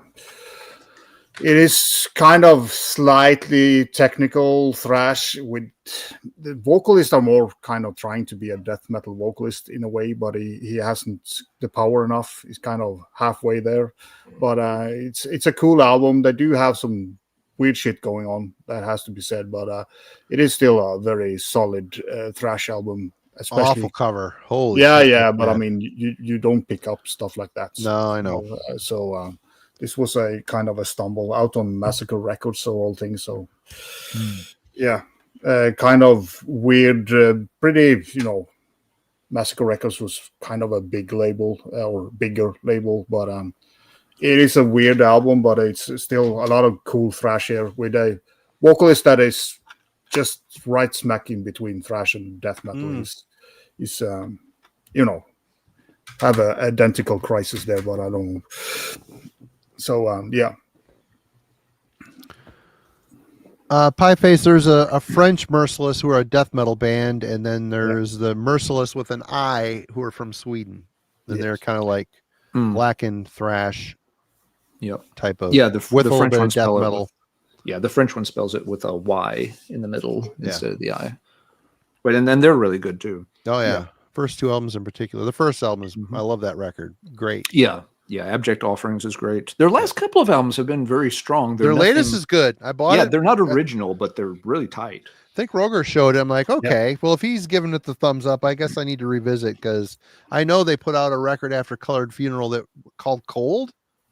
They had a really crappy album there, but they tried to go the groove route. Like I think they tried to follow the whole Entomb thing. Just what I've heard. I have not heard the record, but I'm like, I don't need to hear that. No. It's another Desultory or Desultory, Swallow the Snake. No thanks. I don't need that. Or Hating Life by Grave. But Hating Life was kind of a statement from Grave. Fuck everything. So it was like I do think they had a bad contract and all, so it was kind of just get rid of everything and start fresh. Yeah, that third Merciless album from France left a lot of people kind of cold. Yeah. That one I did do on purpose. Yeah. All right. Let's keep things kind of cold. I was in Sweden. I'll stay in Sweden. This one feels thrash, but this band is definitely pushing in other directions. There's a lot of black metal in here, but I think you can make a case. You guys can let me know. The chat can let me know. What do I feel about calling Niflheim thrash metal in 1995?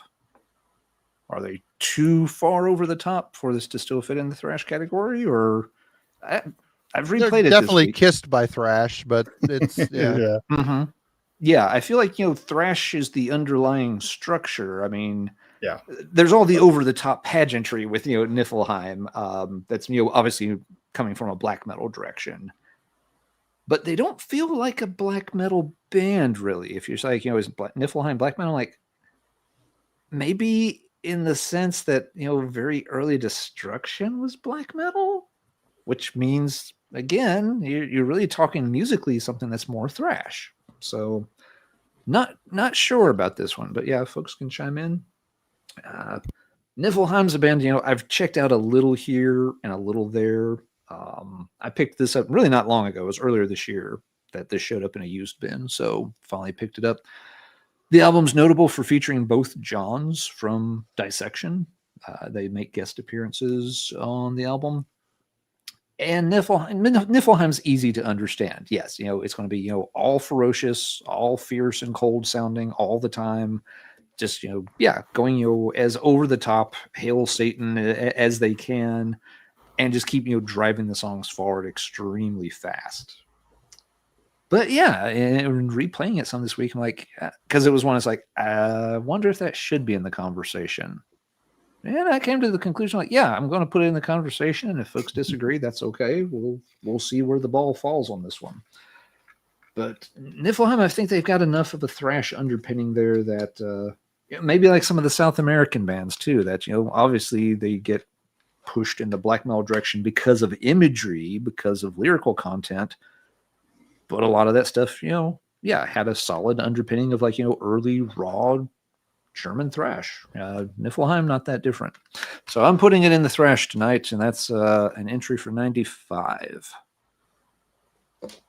I'll catch up and see what the chat thought about Niflheim while Marty shows us his next one. All right, this came out in 90. This was the headliner in the tour I saw where Realm was opening, so a little bit of connection there, but this is Forbidden with Twist into Form. Yeah. There it is. This album is so good. It is just, they perfected what they were doing on Forbidden Evil. It's the songwriting is better. The guitar work is amazing. And again, this is, I think, kind of a US trait. Maybe I'm wrong, but you've got really kind of complex, but memorable thrash metal with a power metal type singer. Russ Anderson was just a beast of a singer, and he nailed it live. He wasn't just pulling this off in the studio. When I saw him, he sounded amazing.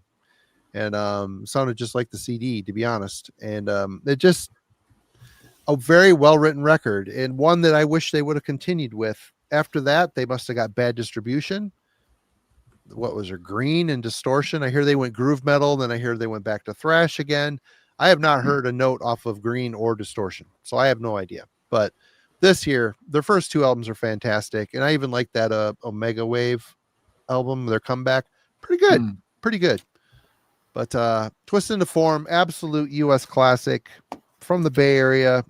They're one of those bands that, to me, they had the spirit of the Bay Area, but they seem more refined, more, I don't know.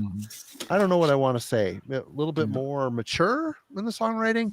The guitar work is just fantastic, though. It's definitely a standout. And then you put Russ's voice over the top of it. It's a win-win all the way around. Yeah. That's a really good point, Marty, because, they are one of those Bay Area bands that didn't feel like they were cut from quite the same mold as so many of the others. So, excellent point. Roger. Since the country was mentioned in the chat, Finland, RG, one word without the end. Fantastic album, in my opinion. Again, a little bit, I would say, creator inspired, maybe, especially vocally, and but a little bit more, I don't know, death metal infused in a way with the riffing, but a kick-ass album. Really big fan of this release. This is the OG press as well on Black Mark. So really, really good one. So 1991, another one from that year, but awesome album. All right, Alan. So it feels like we could have done This Year in Metal 1991 tonight. We would have made it just fine. Yep. Okay. Which of these to do next? Let's do this one. When did this come out? I said I'd revisit a few bands. I think Testaments is worth revisiting at this point. The follow-up to The Ritual was this one, Low. They still had the big label backing at this point, although this would be the end of that. Taking their sound in a little different direction. Testament wasn't as huge a offender as some other thrash bands. You look at some of like what Creator and Destruction, and some other bands were doing, Slayer, even by the late 90s. And man, yeah, they're trying out stuff that just really did not sit well with most of their fan base. Low is not an excellent album, but it is a listenable album. The band is trying to, work in some more grooves. They're trying to sound more contemporary, but they are still coming at it, from a thrash direction. It still does mostly sound like Testament. So yeah, we've covered Testament's discography before on another episode. They feel like they were the one band that, as they went through the 90s, yes, they tried a couple of different things, and some of it wasn't as successful as others, but they never went into the, really, what the fuck are you doing out there in left field territory like so many of their other colleagues from the late 80s thrash metal scene did. So while Low isn't the best album out there, it's okay. And it may be an album that gets a little bump because of that. It's like, yeah, this isn't a Black Album. It's not, a Risk. It's not a Diabolosa Musica. It's a dip in quality, but they're not bottoming out like some of the other bands did. So you can listen to it. There are much better Testament albums to listen to, for sure. But again, even bands, on the major labels were shifting sounds. Even Testament, they may not have moved it much, but they did move the needle some in a little different direction with Low. Well, I'll follow up with Testament as well, and I'm going with The Gathering. This came out in '99. Good album. I think this record, it not only is the sound pretty much perfect, they really do a good job at getting back. Yeah, here, show the right cover. This is a promo, early advanced. Okay. Yeah, I was going to ask what version yours was. I hadn't seen that cover before. Advanced compact disc. It was something they sent for review. This one's cover doesn't win a lot of awards. It's a weird cover. But yeah, please go ahead. But they're getting back into kind of getting away from the death metal kind of things they toyed with, and you got Andy Sneap on the production detail here, and it's a very modern sounding record, and Testament sound fits very well in a modern context. It's thrash. They still haven't strayed really far from their origins. It still sounds like Testament, but the songs on here, there's a bunch of them, but they're all really well written. They're very aggressive, and Chuck is just kind of staying in his lane. There's some growls here and there throughout the record, but yeah, this is a Spitfire promo copy for those of you. I always liked it. I thought it was kind of a return to form, especially coming after albums like Demonic and stuff like that, where they're just kind of trying to, instead of just doing what they do, they're trying to bend the knee to what's popular at the time, which was death metal. So it's good to see Testament kind of doing what they know, and they've got a really good producer, and they come out the other end with a well done, very, very good sounding record. Yep.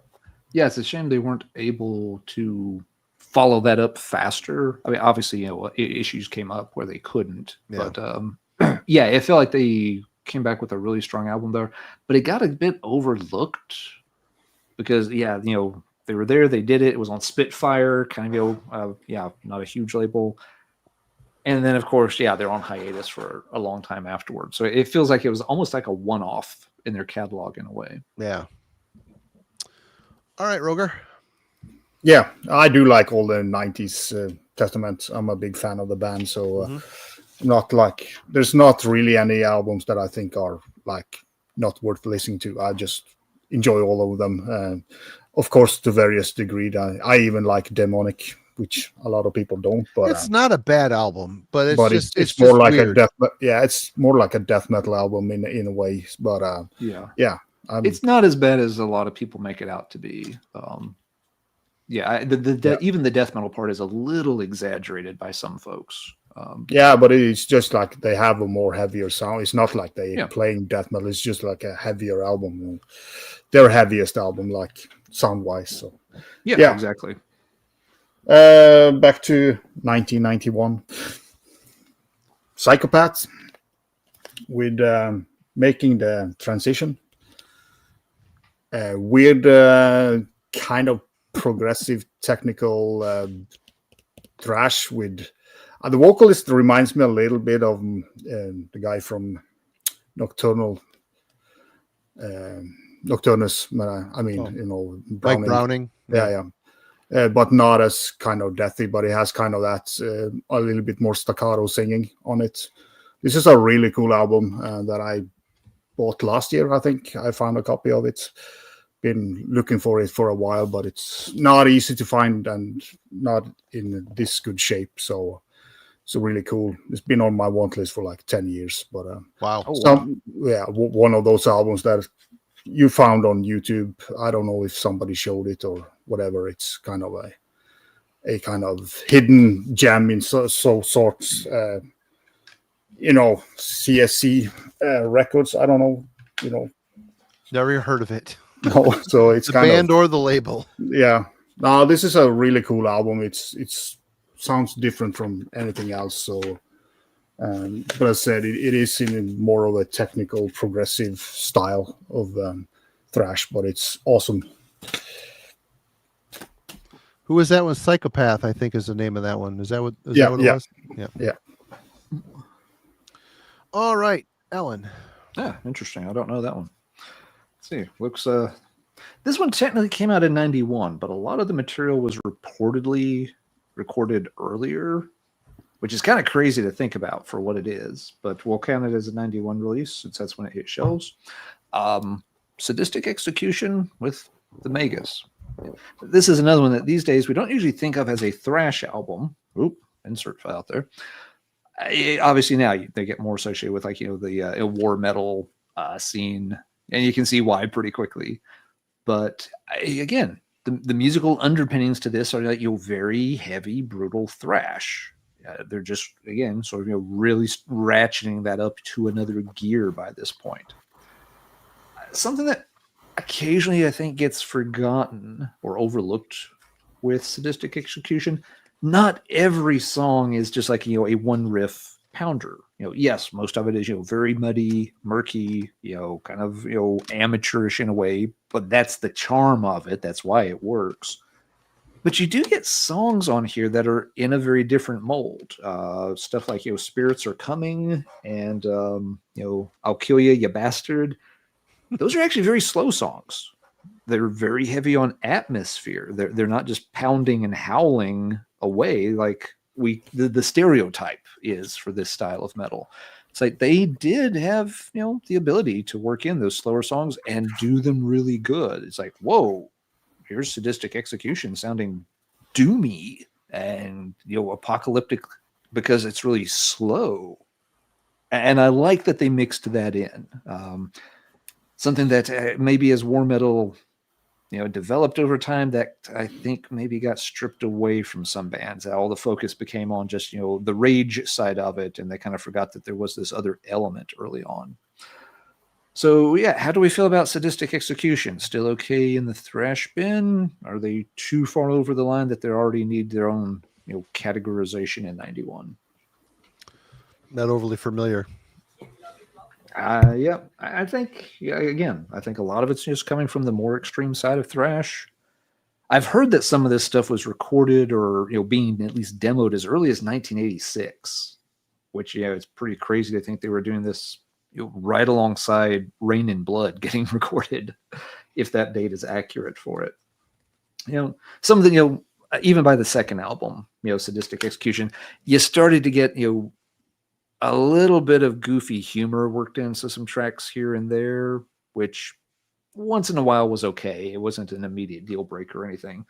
But yeah, the Megas, fun album, cool album. It's got that just raw lo-fi charm to it that makes it work.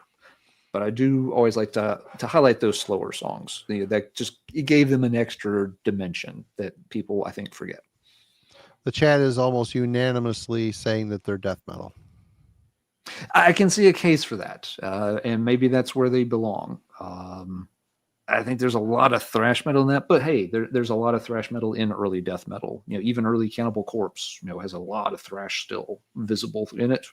But yeah, if they fall on the death metal side, I wouldn't argue. against anybody that put him in the death metal camp. Fair enough. All right. Someone mentioned it earlier on, but yeah. Tapping the Vein, Sodom. Yep. People were saying that they felt like it was leaning a little bit more in the death metal. He was Tom and crew were a little bit more influenced by death metal. I don't know, but this is another one of those albums that just never turned up, and I had to pay a little bit more than I wanted to on eBay years ago to finally get a copy. And God, it's great. What a great record. It's kind of like the forgotten album that not a lot of people talk about. I think it was recently reissued, so I guess there has been some traction recently, but there was like a dead zone where people weren't really talking about this one. I don't know if it just wasn't available. This is a Drakkar, Steamhammer, Century Media Press. I don't know. But yeah, this is, in Sodom for me are one of those bands that it all boils down to what Tom's doing with his voice. If he's doing the hardcore shouting, I'm probably not going to like the record as much.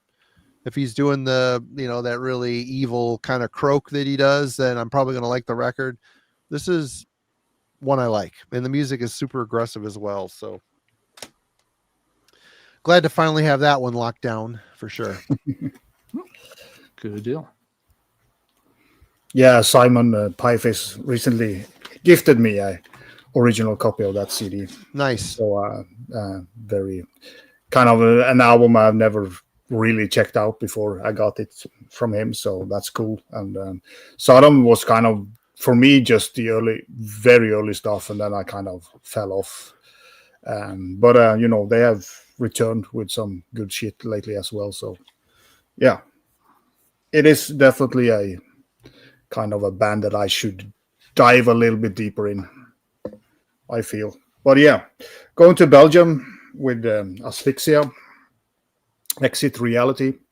This is a reissue from Vic Records. This is kind of, yeah, if you know Power Trip, I feel that they have listened to this album because it's a lot of the same type of riffs and vocal style. So they have probably never heard it, but it's a really good thrash album in the vein of a little bit hidden gems. So very riffy and very catchy thrash metal. But it looks like a death metal album, really, with that logo. But it is pure thrash. And as I said, for the younger generation, it's in the vein of like Power Trip, most definitely. When I kind of got back to listening to it, I was like, this reminds me, or I would be surprised, Power Trip didn't listen to these guys, but probably not. I don't know how deep they did go. All right, Alan. All right, let's see this one. Well, since we've got Sodom did more than one album in the 90s. They also did this one, Better Off Dead, which I always forget this is like only their fourth album. It feels like it should be later in their catalog than that, but it's the follow-up to Agent Orange. So there you go. I'm kind of with Roger when it comes to Sodom. Sodom for me is the earlier stuff. I like the early recordings a lot. By the time you get to this, obviously they've improved as musicians. The recording quality has improved. Everything's improved, and it came at the cost of all their charm. The reason I like early Sodom is because it's kind of sloppy and messy and raw sounding. These albums just don't have that. They've really tightened up. They've got Bay Area inspired riffs and everything. It sounds tight, but the songs just rarely blow me away. This one's really weird and annoying because there's no track list on the back of my copy. I don't know what the hell is up with this. I'm guessing maybe it was supposed to have like a slipcase or something. There's no track list on the disc. There's no track list on the inside of the booklet. I have to go like to page 3 to find the damn song list on this. And yeah, you're in trouble when you get 4 songs into the album and there's a cover song and it's the best song so far. some people are big on the Saw is the Law. It's not bad. It doesn't kick my ass the way stuff on Persecution Mania or Obsessed by Cruelty does. Track 4 is a cover of Tank's Turn Your Head Around. And to me, it feels like it's the first time that they kind of step on the gas a little bit on this album. So yeah, it's not that it's bad. It just feels kind of dull overall. And this is where I start struggling with Sodom a little bit. It's like they're doing everything right. They got better. That was always the criticism early on, that they were too amateurish. But I feel like they sold their soul for rock and roll here a little bit or something. So yeah, not a personal favorite on the Sodom catalog. But the original vinyl has no tracking lists either, so it's kind of what the heck. That's okay. Now I wonder, because I really convinced myself I was missing a slipcase, but this is one of the early kind of texture printed, embossed albums that I picked up. So it's really cool. Really well done, but it's like, very weird.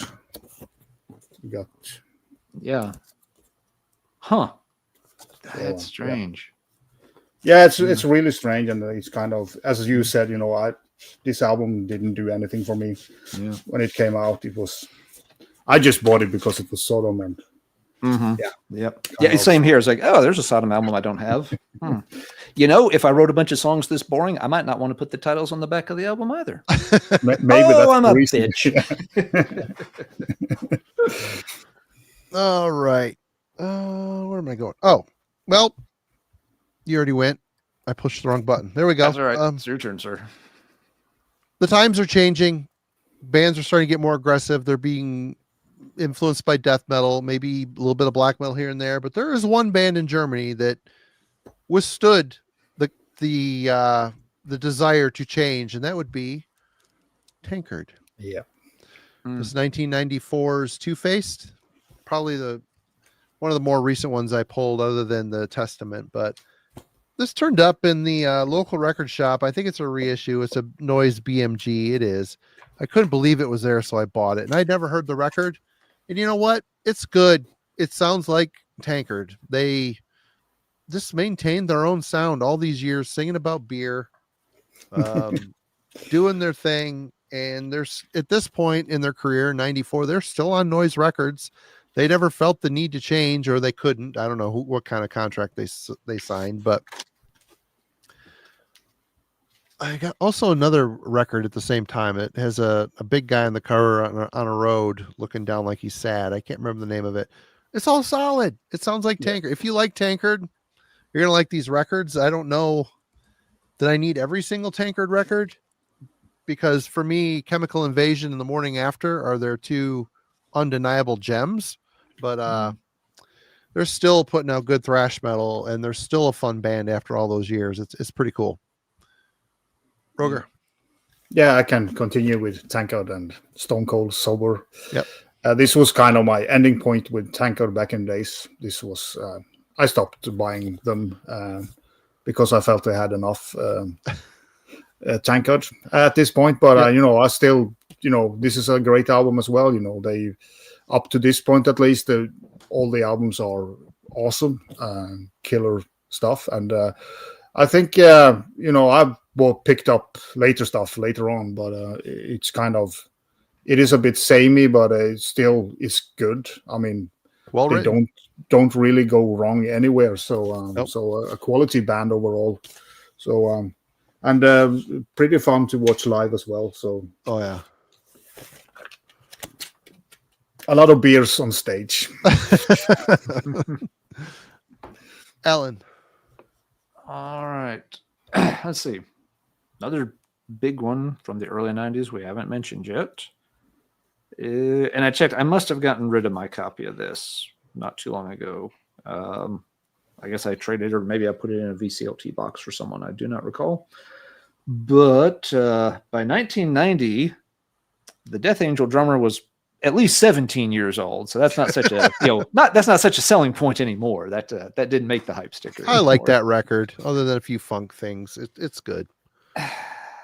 It's not bad, but it's another one. It's a little bit of the ritual problem here. It just feels like it's a really safe, nice thrash album.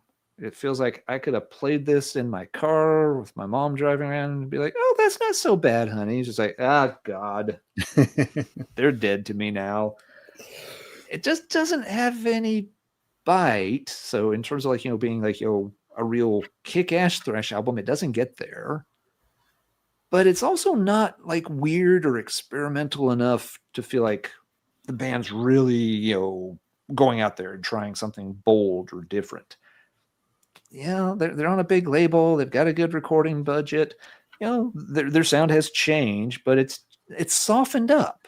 I understand, it's several years later. I'm not expecting it to be the Ultraviolence Part 2 or Part 3, but I have given this album so many tries over the year. I've owned it, I don't know, 2-3 times.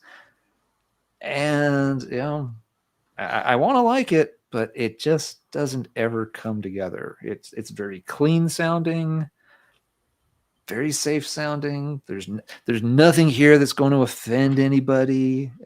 Parents aren't going to get mad. Didn't need a parental advisory sticker or anything.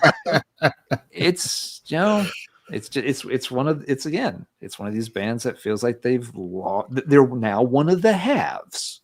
And as such, they can't write from the perspective of the have-nots anymore. And so, you're putting this out in the same year that bands like Obituary and Cannibal Corpse and Deicide are pushing through. God, this had to feel so wimpy to anybody that was bought like this and Deicide or something like that on Roadrunner at the same time. It's just like, why? It kind of makes sense why thrash started to fade out really quick.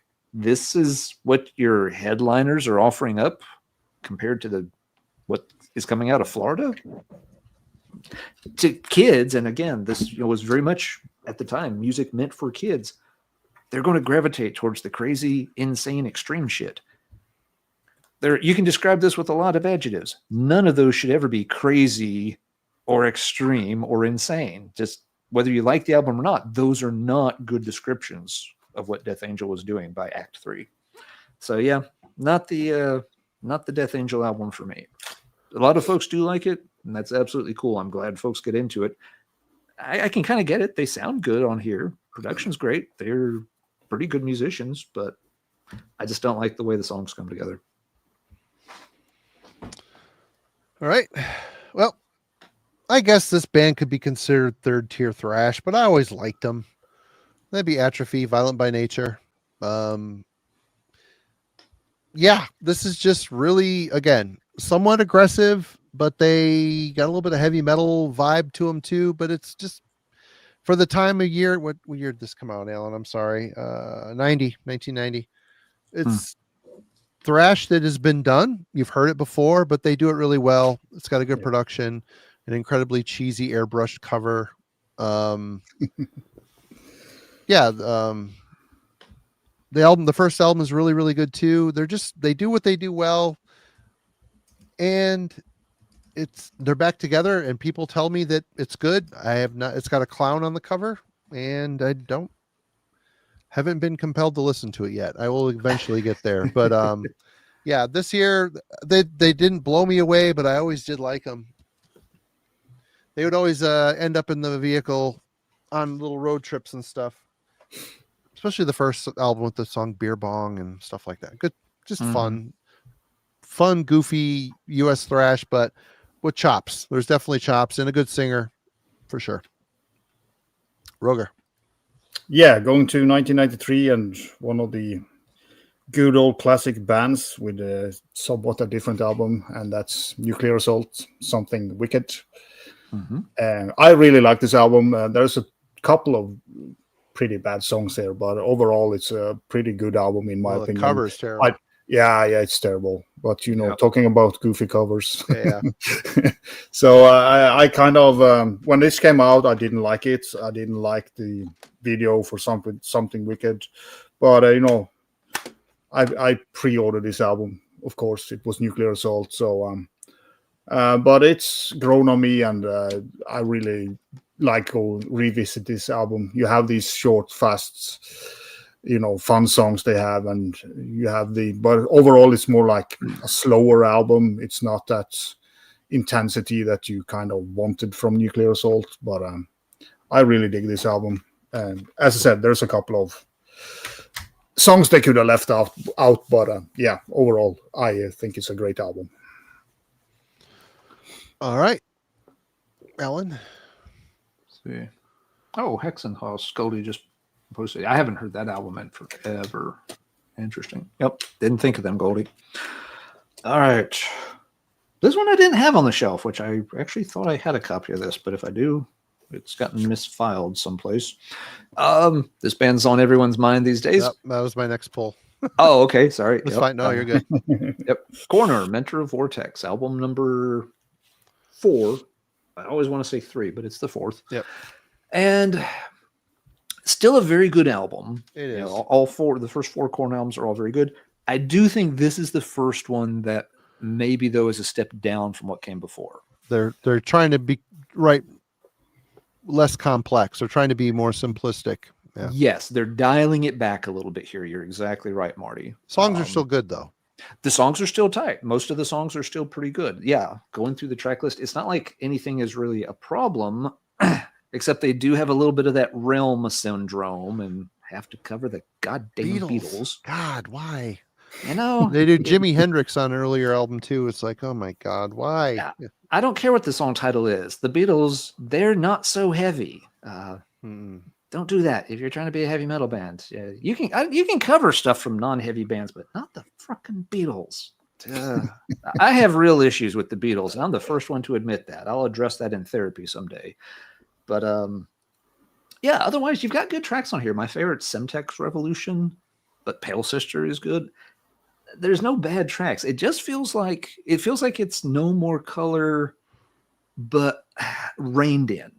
Kind of like Marty said, they're making it a little simpler, not dumbing it down a lot or anything. There's still interesting things happening, but yes, there are. There are still moments of brilliance on the album, but the 3 albums before this, it's like all moments of brilliance. It's just like one after another, and this album, it almost feels like they're picking their spots to show off a little bit, and in between, they're keeping it tight. There's still good riffs and all, but they're just kind of holding it in a lane and waiting for the next moment. So good album. Like I said, I thought I had it on the shelf, but I just don't. Or it got, I don't know, shuffled somewhere. But it does feel like, all the 3 albums before this are really godly stuff. This one is good stuff, but it's not godly stuff. So, Corner at this point. And I don't think it's necessarily even foreshadowing what happens, on the next album, really. It's just, they're just toning it down on Mental Vortex, but still delivering a very good album. What do you think is the most popular Corner album? Some ask me that today. You know what? That's a good question. Huh. I would say No More Color. It seems like they're, they had the hit with Mass Jackal on Punishment, and then they got more people looking at Corner, and I think No More Color hit, and that album is so fucking good. I love that record so much. Oh yeah, that's good. Most popular though, like not best, but most popular. The one I hear mentioned the most, and this is just me, so very small sample size, but the one I hear people talk about the most is Punishment for Decadence. Yeah, that one seems to come up in conversation the most frequently.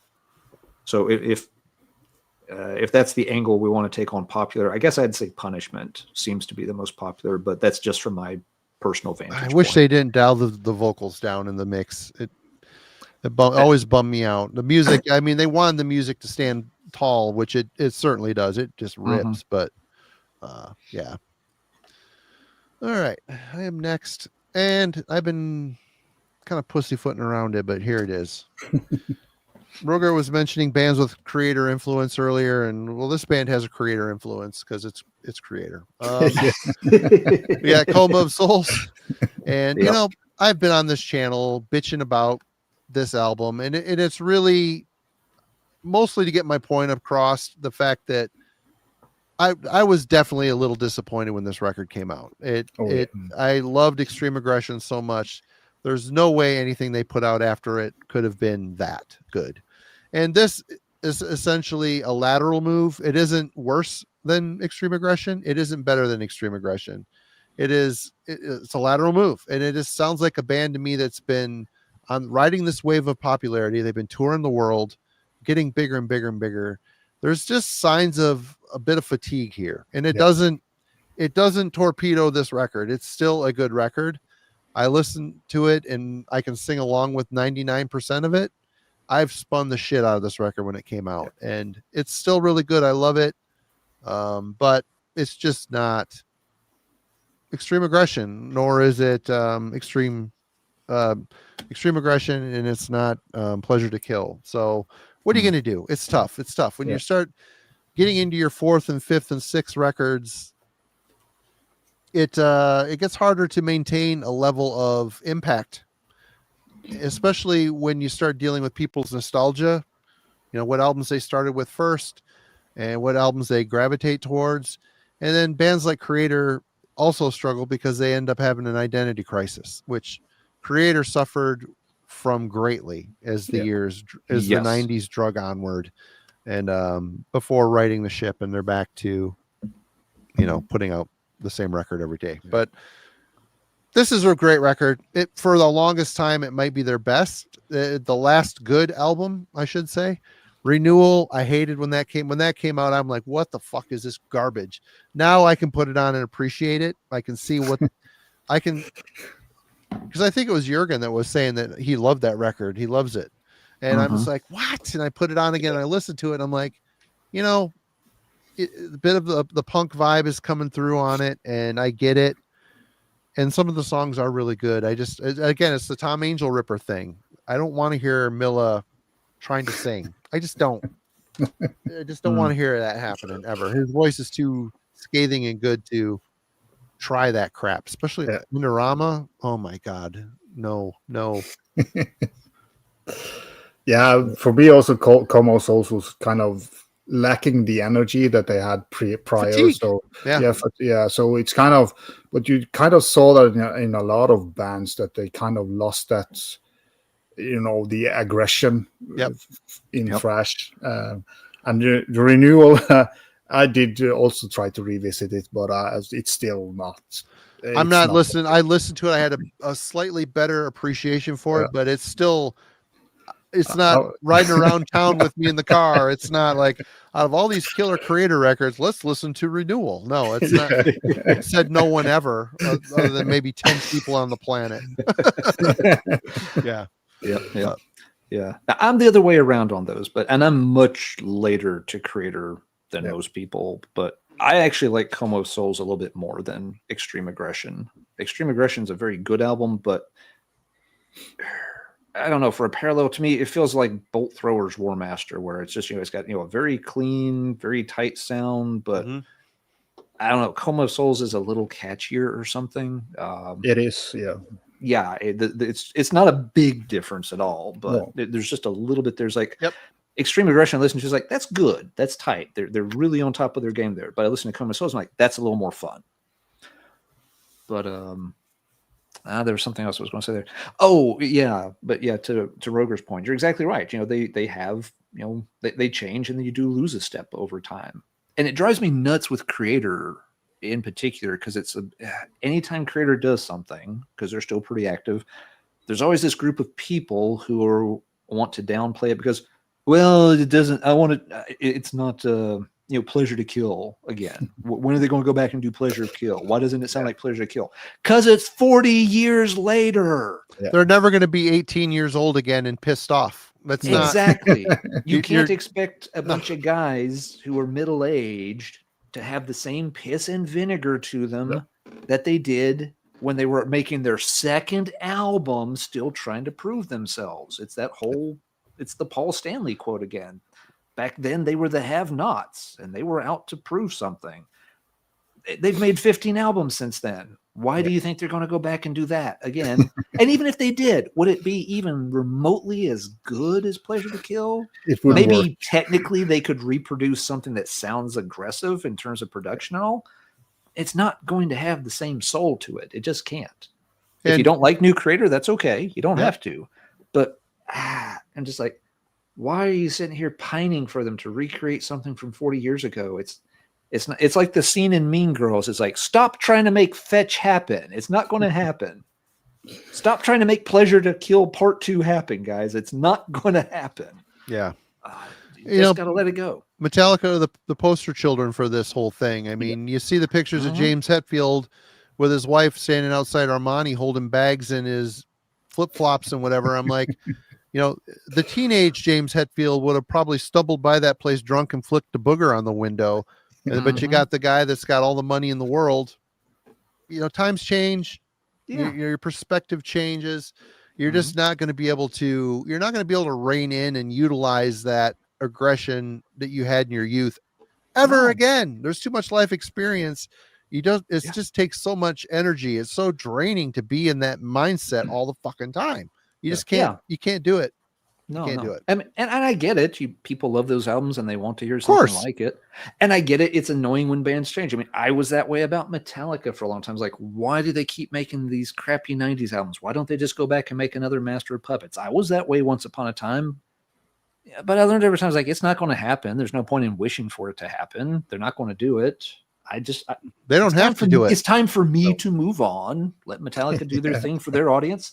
And I've got plenty of other stuff to listen to. I don't need Metallica to make Master of Puppets Part 2 anymore.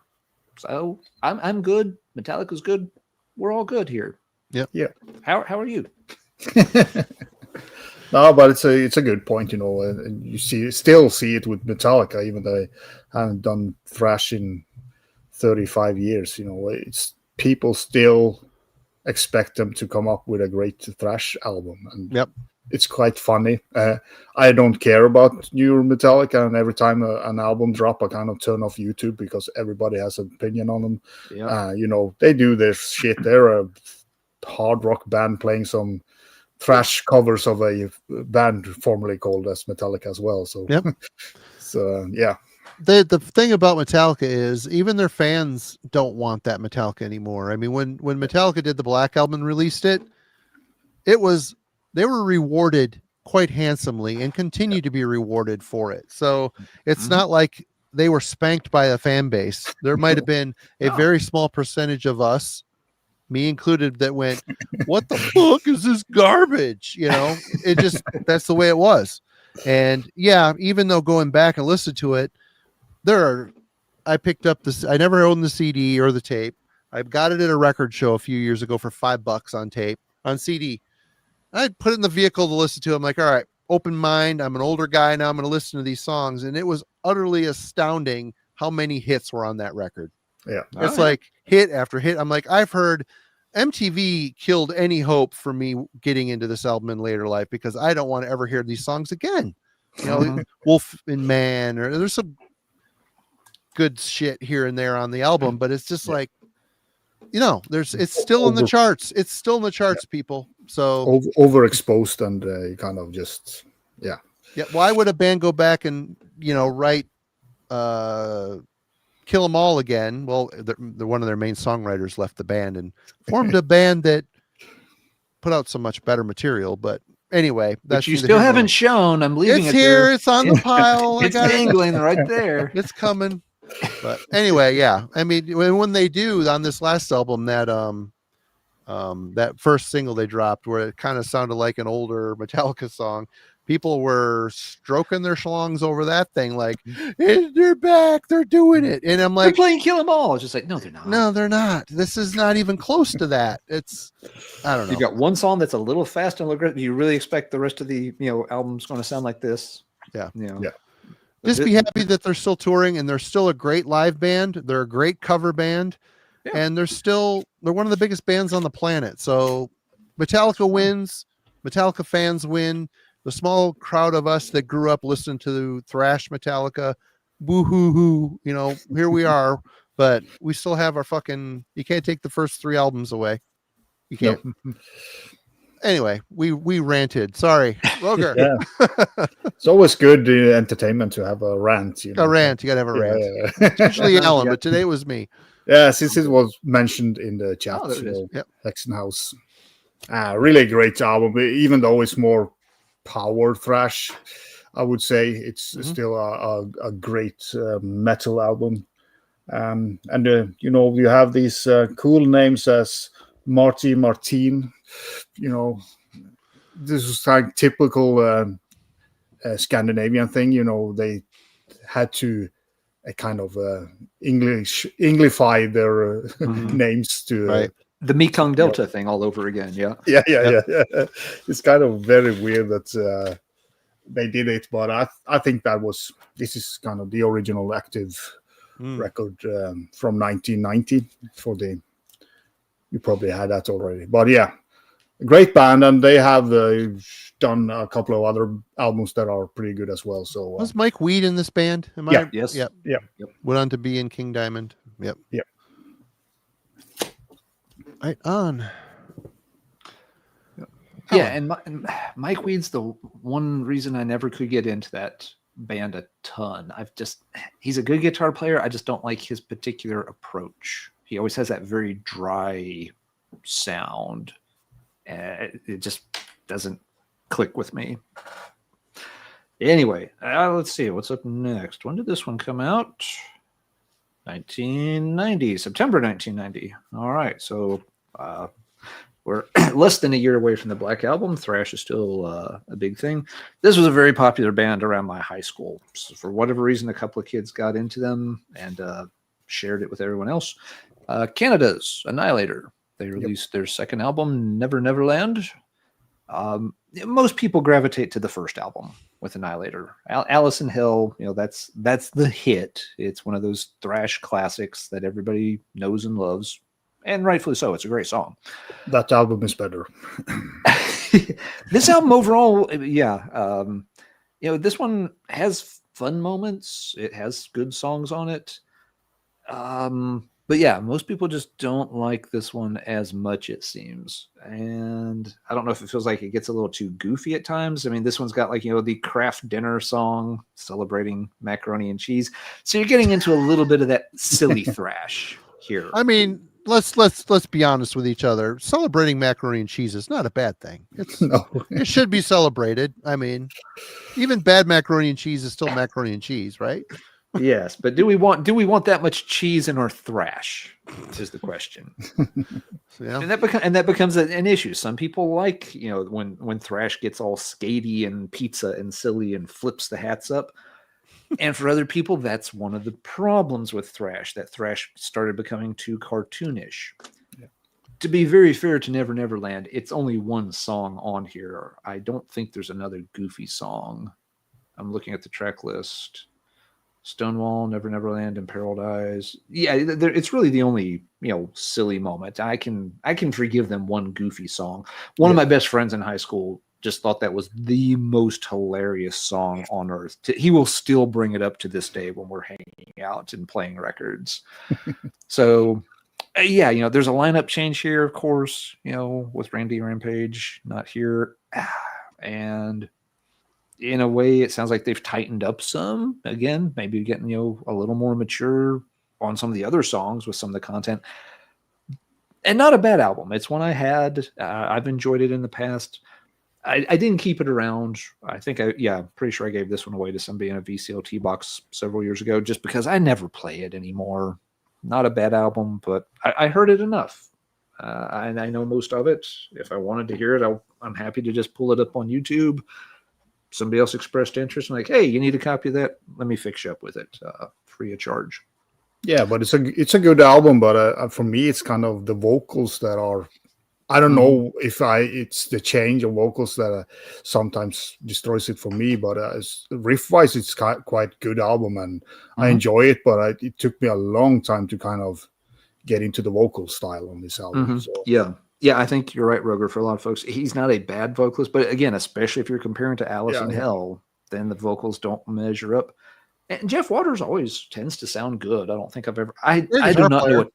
I don't know a ton of the Annihilator catalog. I checked I was amazed. They've got like 17 albums out. I'm Oh, just yeah. like, good grief. I've only heard 2 of them. I've only heard the first 2. That's it. I don't care. I've heard after maybe that. 4 or 5 at most.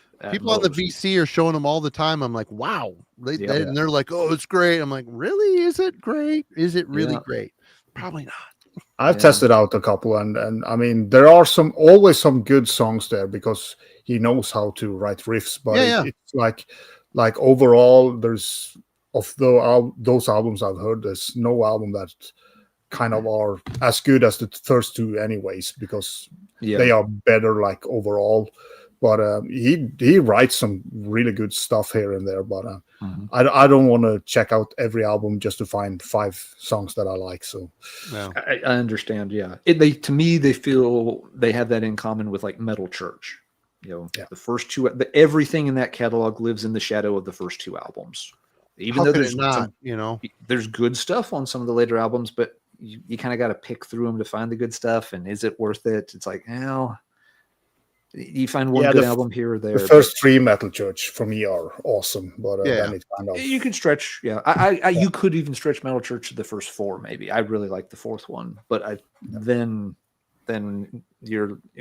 we're left hanging in the balance after that. The last couple with Mike Howe were really fucking good too. They were. When he found his voice again, it was really good.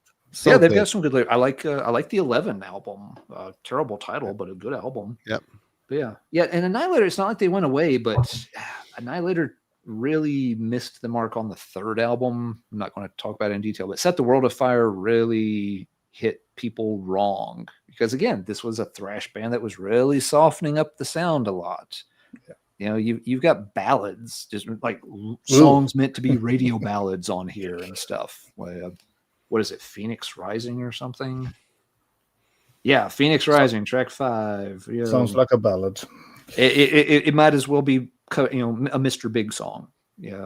That's what they're going for. So I feel like Annihilator never fully bounced back from this, even though, yes, they went back on track, maybe made good albums. But in terms of popularity, that one haunted them for a long time, I think.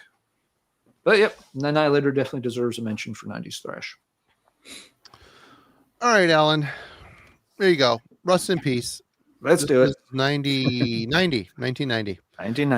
And it's just one of those records, lightning in a bottle. Of course, they were working towards this. I still can't believe that So Far So Good So What was the album that came out before this, because that record is kind of a mess. And here they eliminated a lot of those inconsistencies and bad ideas and bad choices and wrote a very technical but musically memorable, powerful, aggressive, perfectly produced album that in one fell swoop shits over the entire Metallica catalog, in my opinion. I mean, I still, don't get me wrong, I still love me some early Metallica, but Dave was just, I mean, you heard it on the debut, Killing Is My Business.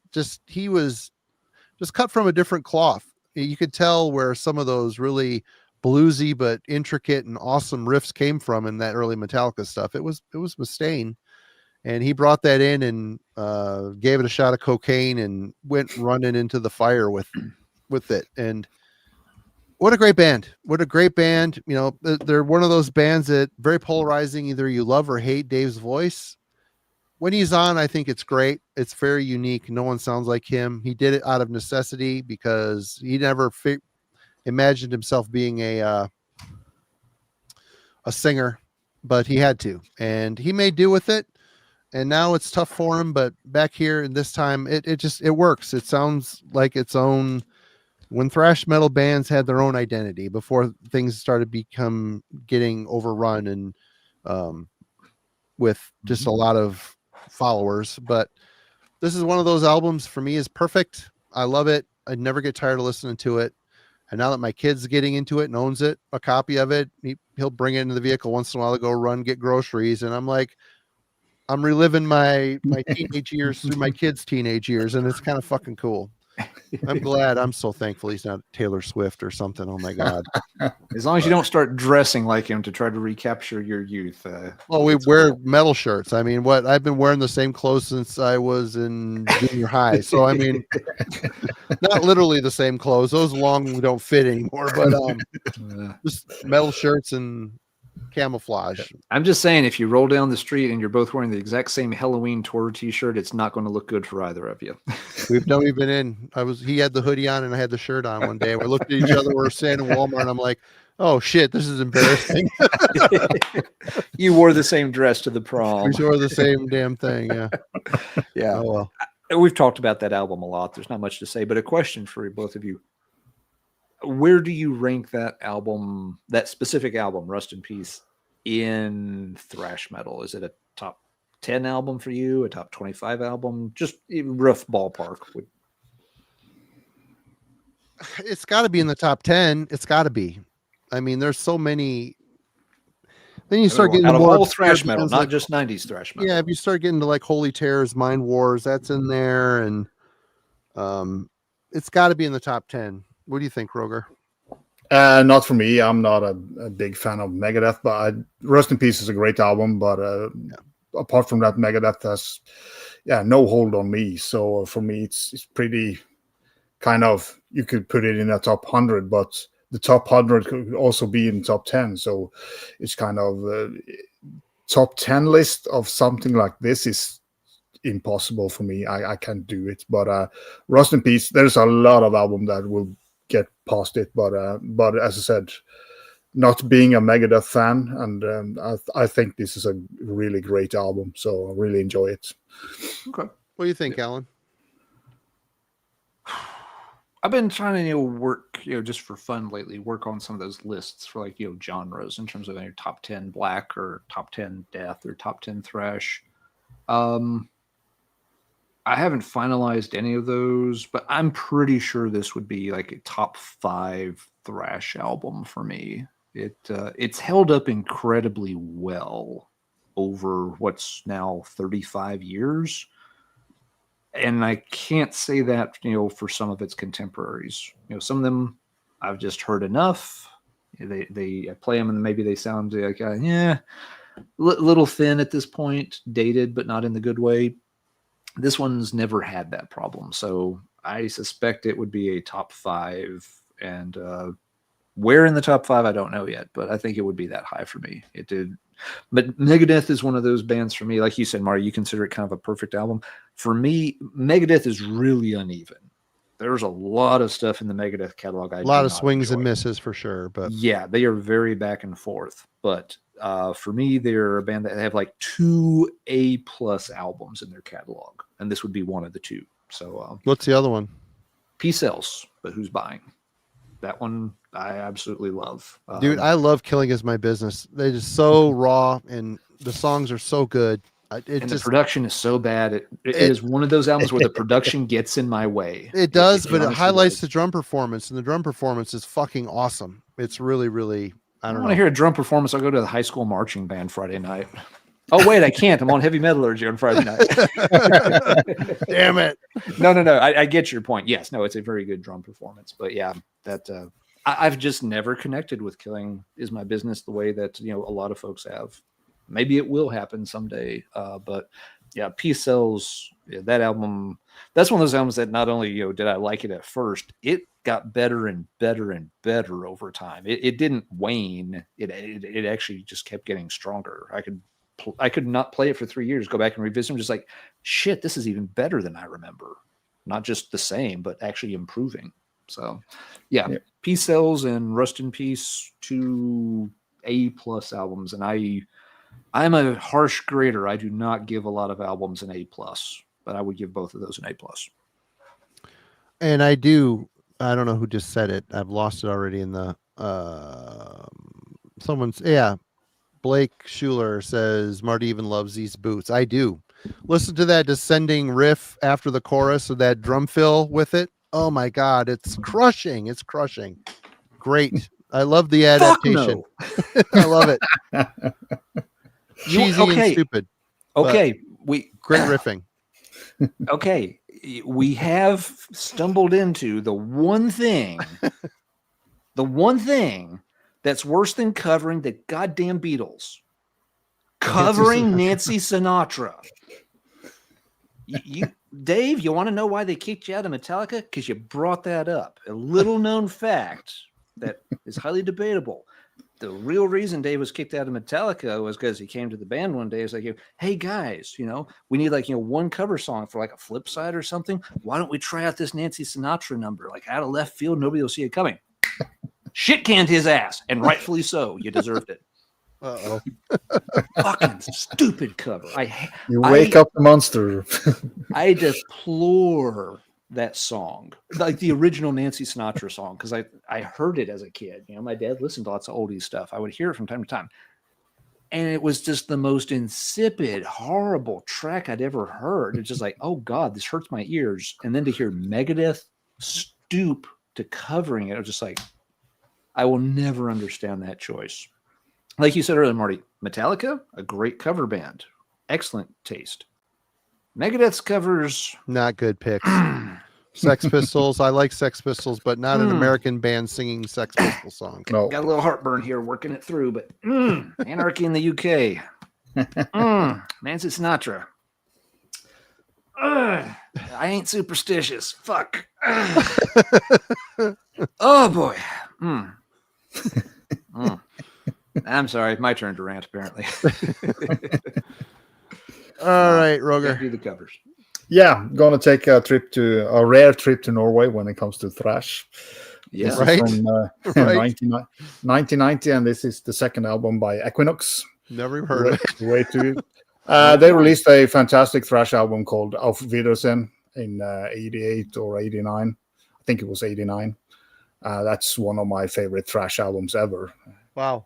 Probably because it's Norwegian, but it's still a very good album. This is also a great follow-up, but they are a little bit more technical, not so aggressive as they were on the first one.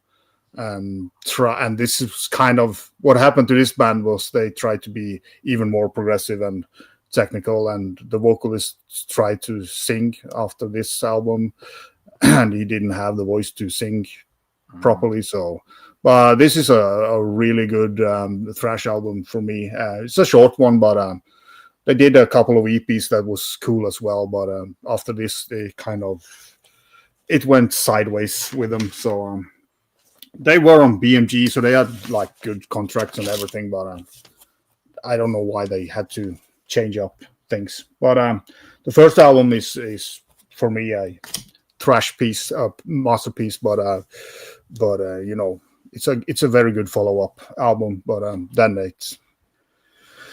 they released a couple of albums after that, which was close to terrible. Okay. Alan. See. Red. Okay, so he did change the words a little bit. We'll give him 1 point for that. Fair enough. Let's see. Tech Death has come up once or twice. We should shout out Believer Dimensions. Good album. Yeah, a good album. A weird album. Even by Tech Death standards. This one's kind of odd. They were starting to tinker with this sound on the previous album, Sanity Obscure, which is a pretty good album too. But here they really are getting into the progressive side of techie thrash stuff. They'll drop in just very sudden time changes, very different sections. They'll jump from one sound to another. It's done pretty well, but there are definitely sort of what the fuck moments here where it's just wait, where did this song just turn and go? And by the time your brain catches up, they're ready to go somewhere else. But done pretty well. One of the few examples from this era of Christian metal bands that really never felt like they were, one-dimensional or just browbeating you with, the message. So many Christian metal bands from that era felt like it was just, let's just use the metal as a vehicle to try to, reach these kids these days. It never felt necessarily genuine with a lot of the acts. With Believer, it was just there's a Christian theme in the lyrics, but that's not really the emphasis. They're making the metal music first and adding the Christian lyrics. I have to agree with that. I'm glad to hear it's not just me. Yeah, no, that's a good point, because I mean, listen to Extraction from Mortality, and it was that album could have went toe to toe with any thrash album on the market. There was one song at the end that was a little cheesy, but for the most part, it ripped. You know, it deserved wider acclaim. Yeah. And, the other thing that's odd with this album is the last chunk of it, like the last 20 minutes or so, is this big, trilogy of knowledge. And it's kind of hilarious because it's a trilogy, but it's actually divided into 4 parts.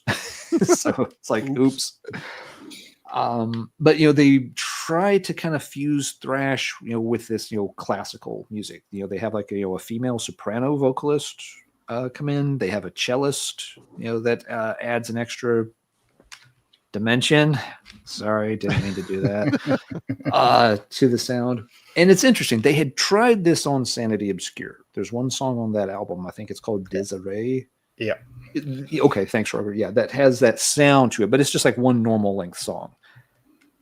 But here they turn it into like a third of the album almost. And it's a cool idea. People either love it or hate it, it seems. There are a lot of people think like it's the highlight of the album. But there are other people that feel like it's a total misfire and doesn't belong on the album, that they just kind of gum it up. I think it would have worked if they trimmed it in about half. There's a lot of cool ideas and passages in there, but too many of them either don't go anywhere or they drag them out too long. It's also the part of the album that is the most blatant in its Christian messaging, because the trilogy of knowledge is really, it just kind of starts to follow the Genesis story, the knowledge, apple, tree, snake, all that kind of stuff. So it feels like if they had boiled that down to maybe like 9 minutes, made it the duo of knowledge, maybe it might have worked better, I think, because the other songs are quite good. And I think people get to that part and like, wait, I wanted more of those songs. I don't need 20 minutes worth of this. So I can see both sides' argument on it. I seem to be one of the rare people that fall in the middle in terms of liking or disliking the trilogy. Has its moments, kind of cool, but it is too long. Takes up too much of the album.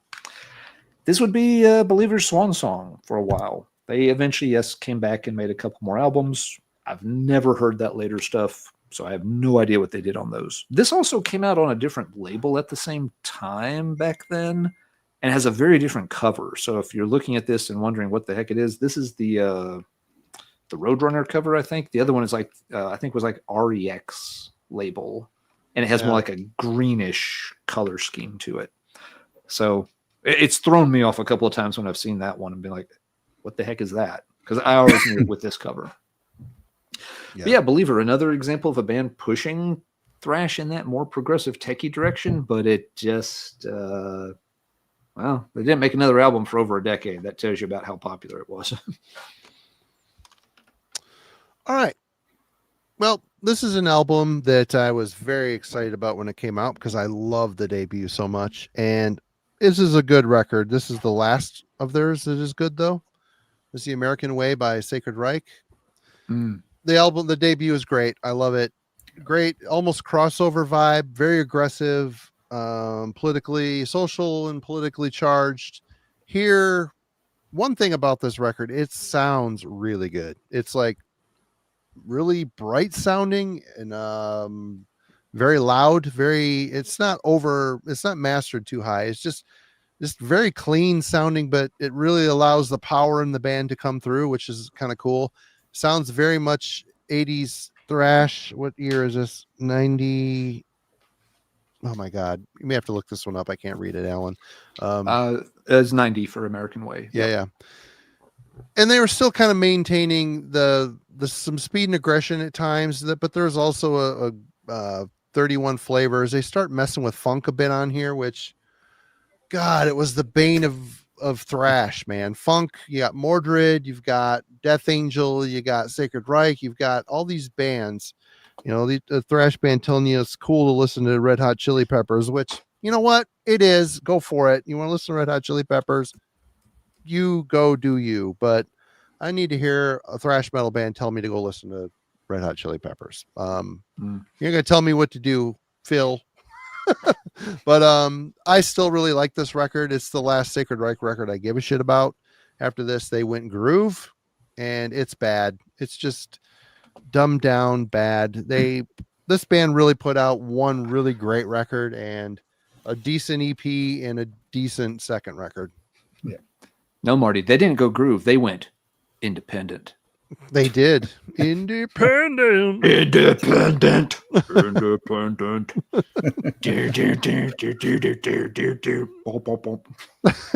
God, I still know the riff. That's kind of sad. Yeah. It's I'm catchy. disappointed. That's why they went that way. So yeah, going to 1992, Netherlands. We haven't touched on that. This is Sacrosanct with Recess for the Depraved. Kind of this album is their second, and it's more progressive technical thrash metal, a little bit on the heavier side of thrash as well. But the two first albums by this band is really good, and they also turned into more of a groove band on their third album. Fuck groove, God. Yeah, it kind of ruined a lot of good bands. But this is a band I never see people talk about, and that's a shame because they released two really good albums. So you should check them out. It is this is a reissue, of course. I knew of them back in the days, but I it's kind of like probably 5-6 years ago that I picked up this kind of the two first albums. And Netherlands is not known for a lot of thrash either, so it's kind of cool to have some of these obscure countries when it comes to thrash. Yeah. All right, Alan. All right, one more tech one. That'll be my last techie one for the night. Album I just got into a few months ago. Oblivion's Nemesis. This is the Canadian Oblivion that spells it with an E. So yeah, there's multiple Oblivions out there in the heavy metal underground, and there are at least 3 or 4 different spellings of Oblivion. So gotta be mindful of that. This one, my understanding is the band essentially had to self-release it. They were really close to a deal with Century Media, but it didn't materialize. So the band, basically did it themselves. And at the time, you essentially had to order the album directly from the band. It didn't really have any other distribution. But over time, it's become regarded as, one of these sort of, tech metal classics. And it's got, some of that, cold kind of clinical sound to it. They're doing some interesting stuff. The thing that stands out to me about this, and again, I'm really new to this album, but, as a tech metal album, they're not trying to be overly flashy here. What they're very good at what they're doing. They're obviously, put a lot of thought into how they were writing it, but it's not techie in the sense of constantly trying to wank off and change the time signature every second bar and just noodle away all the time.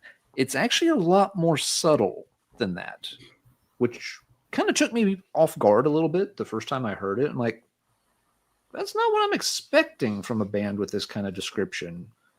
But it is interesting. They have the chops, they can solo and stuff, but they're not out there, trying to, Ingwe it up all the time or anything like that.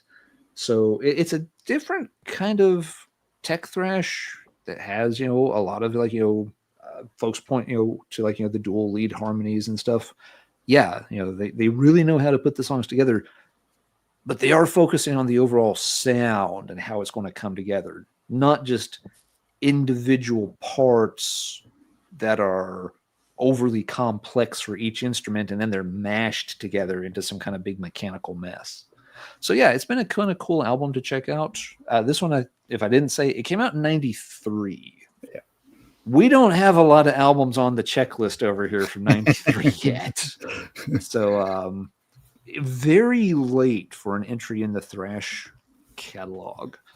And again, it's thrash at its core, but it's definitely meant to be different. It's one more push. It's closer to Believer, and Anacrusis, those bands that were trying to push thrash, into this next logical step. But I guess most of the public just wasn't having it, so we never really got much of a follow-up from those bands with that style. But Oblivion's Nemesis, pretty cool album. I'm glad I checked it out. It's a challenging one to get into, but an interesting one for sure. Yeah. And their first album is pretty good as well, but that kind of a little bit more deathier than that one. So, but still a great album. So as they went on, they started to get a little bit more Meshuggah, like thrashy Meshuggah. Yeah. That what was the third one? Cybervoid. Yeah, Cybervoid. Yeah. Okay. Yeah, I haven't checked out anything else in their catalog yet. But I've heard the first one is really good. Yeah, if you like that one, you should like the first one. It's a little bit kind of more death metal, but and not as technical. But as you say, the technicality is really subtle and smooth in a way. It's not overdoing anything. Okay, good to know. Yeah, I'll keep that one in mind then. All right, Marty. Let's see. After this, we probably have one round left before midnight. So okay, just as an early heads up. Well, I couldn't get away without mentioning this one, Swallowed in Black by Sadus. I mean, this is one of those bands that they're never going to be as good as their debut. The debut is just absolutely fierce and beautiful. And this one is equally fierce. And they're just a little bit different production. They cleaned up the production a bit, which I wish they didn't do that. I wish they kept it raw and whatnot. But no, it's still super aggressive thrash. Darren Travis's voice is just unhinged, seething, sounds like he gargled acid type of situation. And of course the monster bass antics of Steve DiGiorgio. I always liked him, even in Autopsy, when they were getting weird or fast, he would slide these tasty bass runs in, or fretless bass, or Rickenbacker tone. But it's just really cool to hear how he inserts his bass lines into largely fast and rolling off the rails thrash. It really set them apart. And again, this is another one of those bands that was doing something that wasn't widely loved, and I never quite got that. As this band progressed, they got a lot more technical, a little bit more complex in their songwriting, maybe a little proggy at times, which I like all that stuff, but the first two albums for me. Roger. Yeah. It is strange that band did not have more success at the time. Yep. I think kind of maybe the vocals are a little bit could be kind of intense for some people. Yeah. That's interesting that they could. I do think I had pulled out, Vision. This was my first Sadus, so it's kind of, I really like this band overall, Me too. But back, I remember when I heard a song from this on a kind of a promo, like a 4-split promo thing from the label. The vocals was kind of a little bit too intense right then, but I quickly grew into loving it. So it's kind of yeah. But we can go back to US and 1992. This is Darkling Reach. Never heard of them either. Out on the big label Tombstone Records. Never heard of it. This was Dennis over at Analog Archives. He showed this in a video, I think it was last year or something. And I went straight into the Discogs and found myself a copy of it. Luckily, there wasn't many for sale, but this is a really cool album. It's kind of very varied, both vocally. You kind of get some. There's a song here that reminds me a lot of, Tank God, really, and then you go into the more harsher style, and you get some heavy metal riffing here as well. So it's a very cool album, and I would have never have picked this up if it hadn't been for Dennis. So yeah, but I'm glad he showed this, talked highly about it, because it's a really good. Kind of a small hidden gem, and of course when you're out on the big label like Tombstone, it's kind of weird that they, kind they of have to give up the label dreams and go focus on their warm up pizzas. probably. So, pretty terrible cover, but in the same way, cool. A couple others you want to run through since this is our last run? I got some more if you want to do a couple more. I can do a couple of more. Sure. I had to pull out this, Season in the Abyss. Didn't kind of like it that much when it came out, but after listening to Decade of Aggression and hearing the songs over and over again on that live thing, this grabbed me finally. So, but I think it was a production error.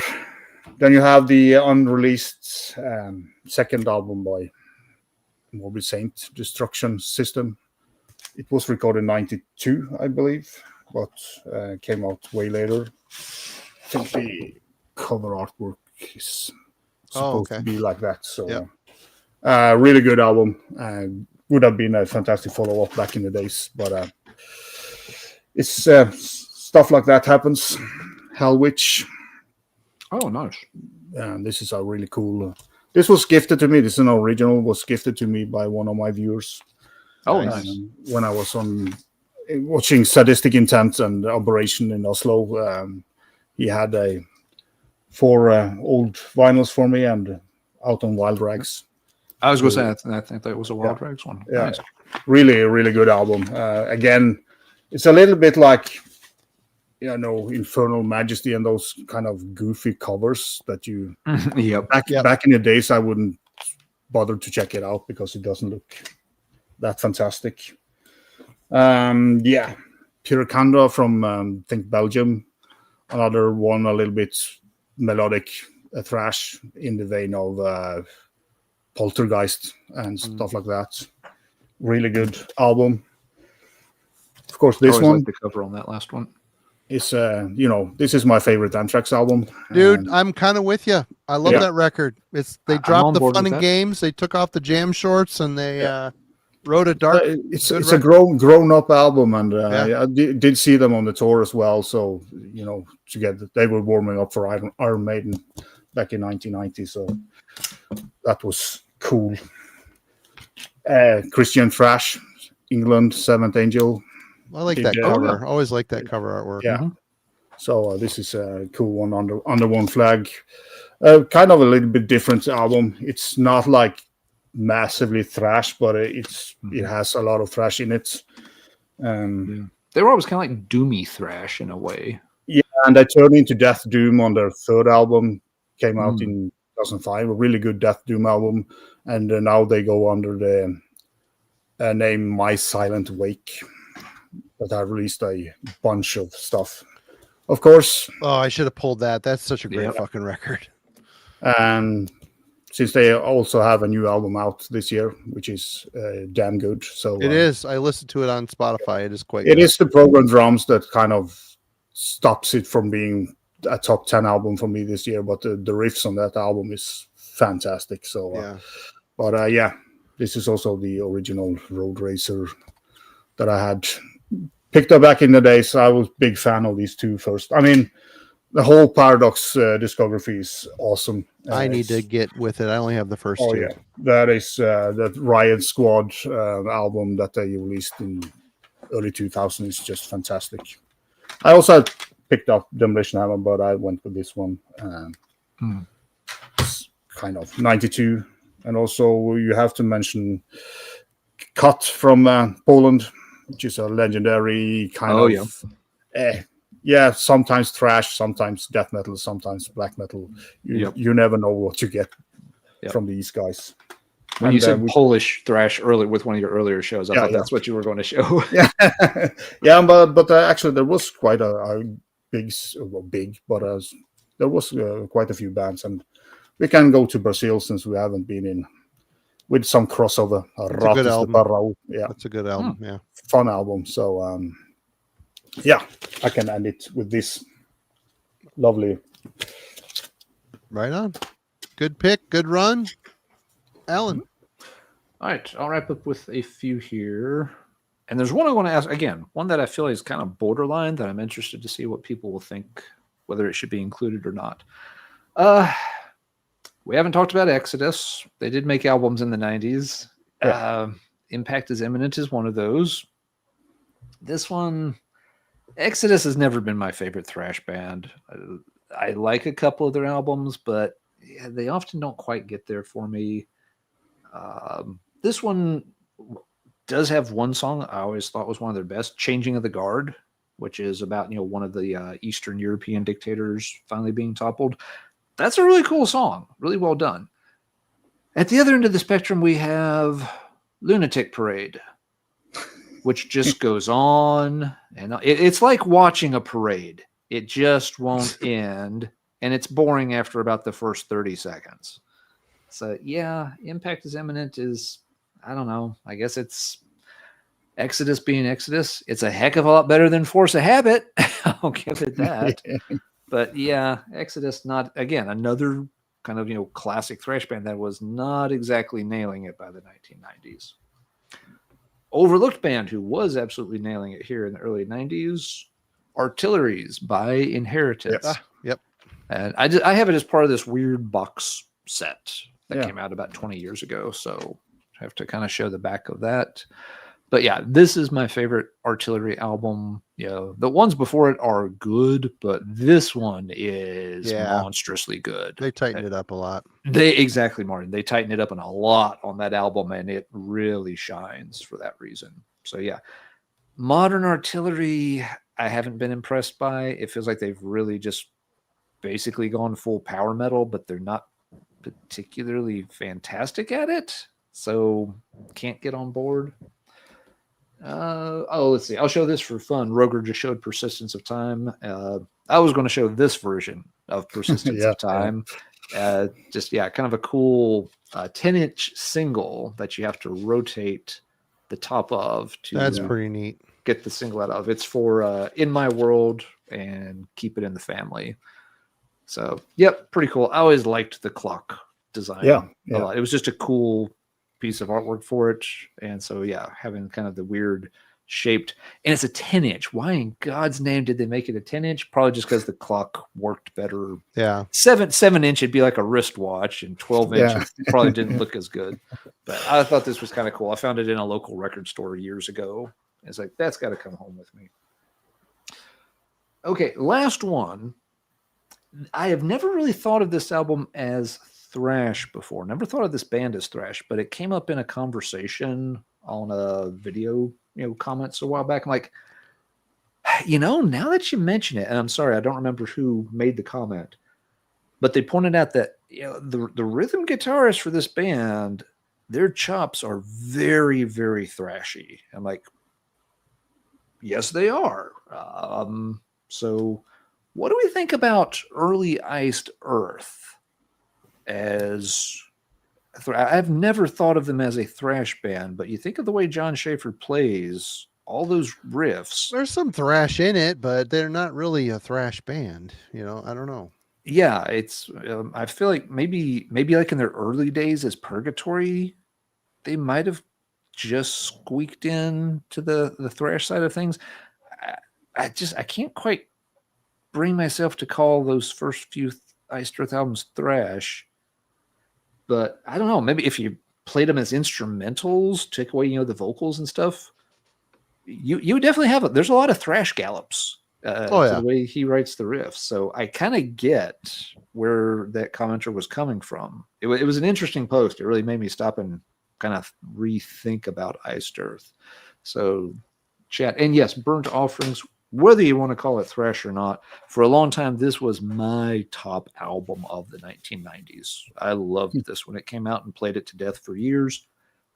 It has slid down the ranks over time. It would no longer be top of my 90s list, but still an excellent album. For me, this is the last absolute must-have Iced Earth album. They have some good ones later, but I feel like, again, they started to become a bit hit or miss.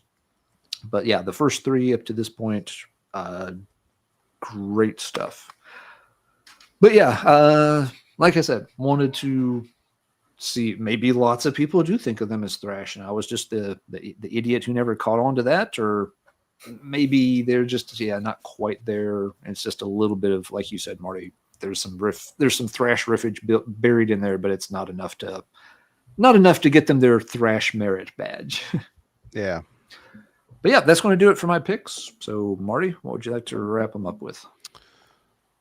Well, going to 98. I think this is their 6th album. Zoller sent this to me and said I need to check it out because it was pretty good. It's Thrashback by Whiplash, and it is pretty damn good. Has the older speed metal-y kind of vibe to it, and that super tight palm muted triplet chugging that they do. It's on display here. What a crappy cover! Holy smoke! Yeah, no. Whiplash not known for great covers. No, and for sure.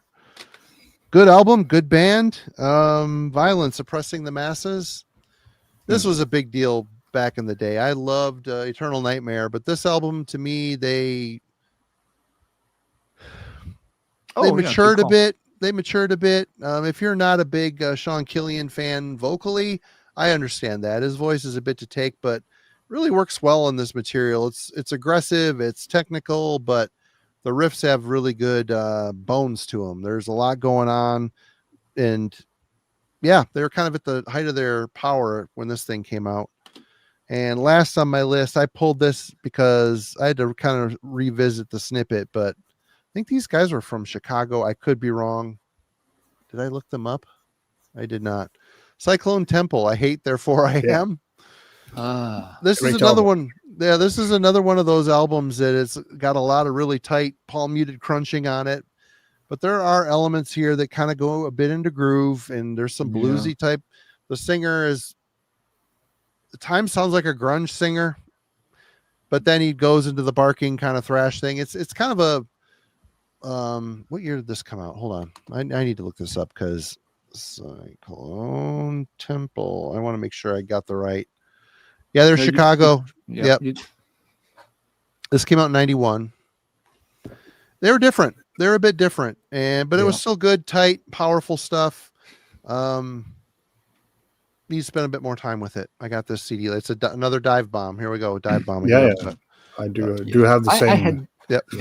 I had that tape when it came out back in the day. I never could get into it. It was a little too different for me at the time. It's different for sure. I've never revisited it. It never has been a priority, but I really like that album. I think it's cool. Yeah, so it's kind of not a style that I normally listen to when it comes to some elements of it, but overall, I think it was a great find late on in my life. But me too. I was late. I didn't hear this in the 90s. That's for sure. Yep.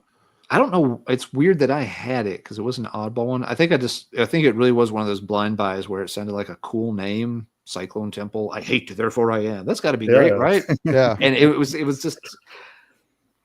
This isn't a good comparison musically. It kind of felt to me like one of those bands, kind of like Prong, that was coming out around that time, where it's like you're supposed to kind of think of them as thrash, but they're not thrash. And again, being high school age, I didn't have enough of a musical foundation yet to figure out what the heck to do with them. Just like, this is like weird thrash. I don't like this, and so maybe I should give it another try sometime. Yeah. It still remains different. Like I said, his singing fluctuates between like, wait a minute, I don't know if I like this, but then he goes back to the other. But it's got a warm production to it, and the music is good. It's good. But there you have it, folks. We rolled through the 90s. Well, let's be honest. We rolled through the early. We got to tally some things up here. Some things up, yes. All right. Now, this is close. I'm sure I missed one here or there, but the pattern's pretty striking. So again, for those who tuned in later, I've been keeping tabs with each album that came out, what year it came out in, because we wanted to see the pattern for thrash. We kind of knew what the answer would be, but I wanted to see how pronounced it would be. I was interested to see if folks dug up a lot of thrash from middle and later 90s. Well, here we go. 1990, we've shown about 20 albums.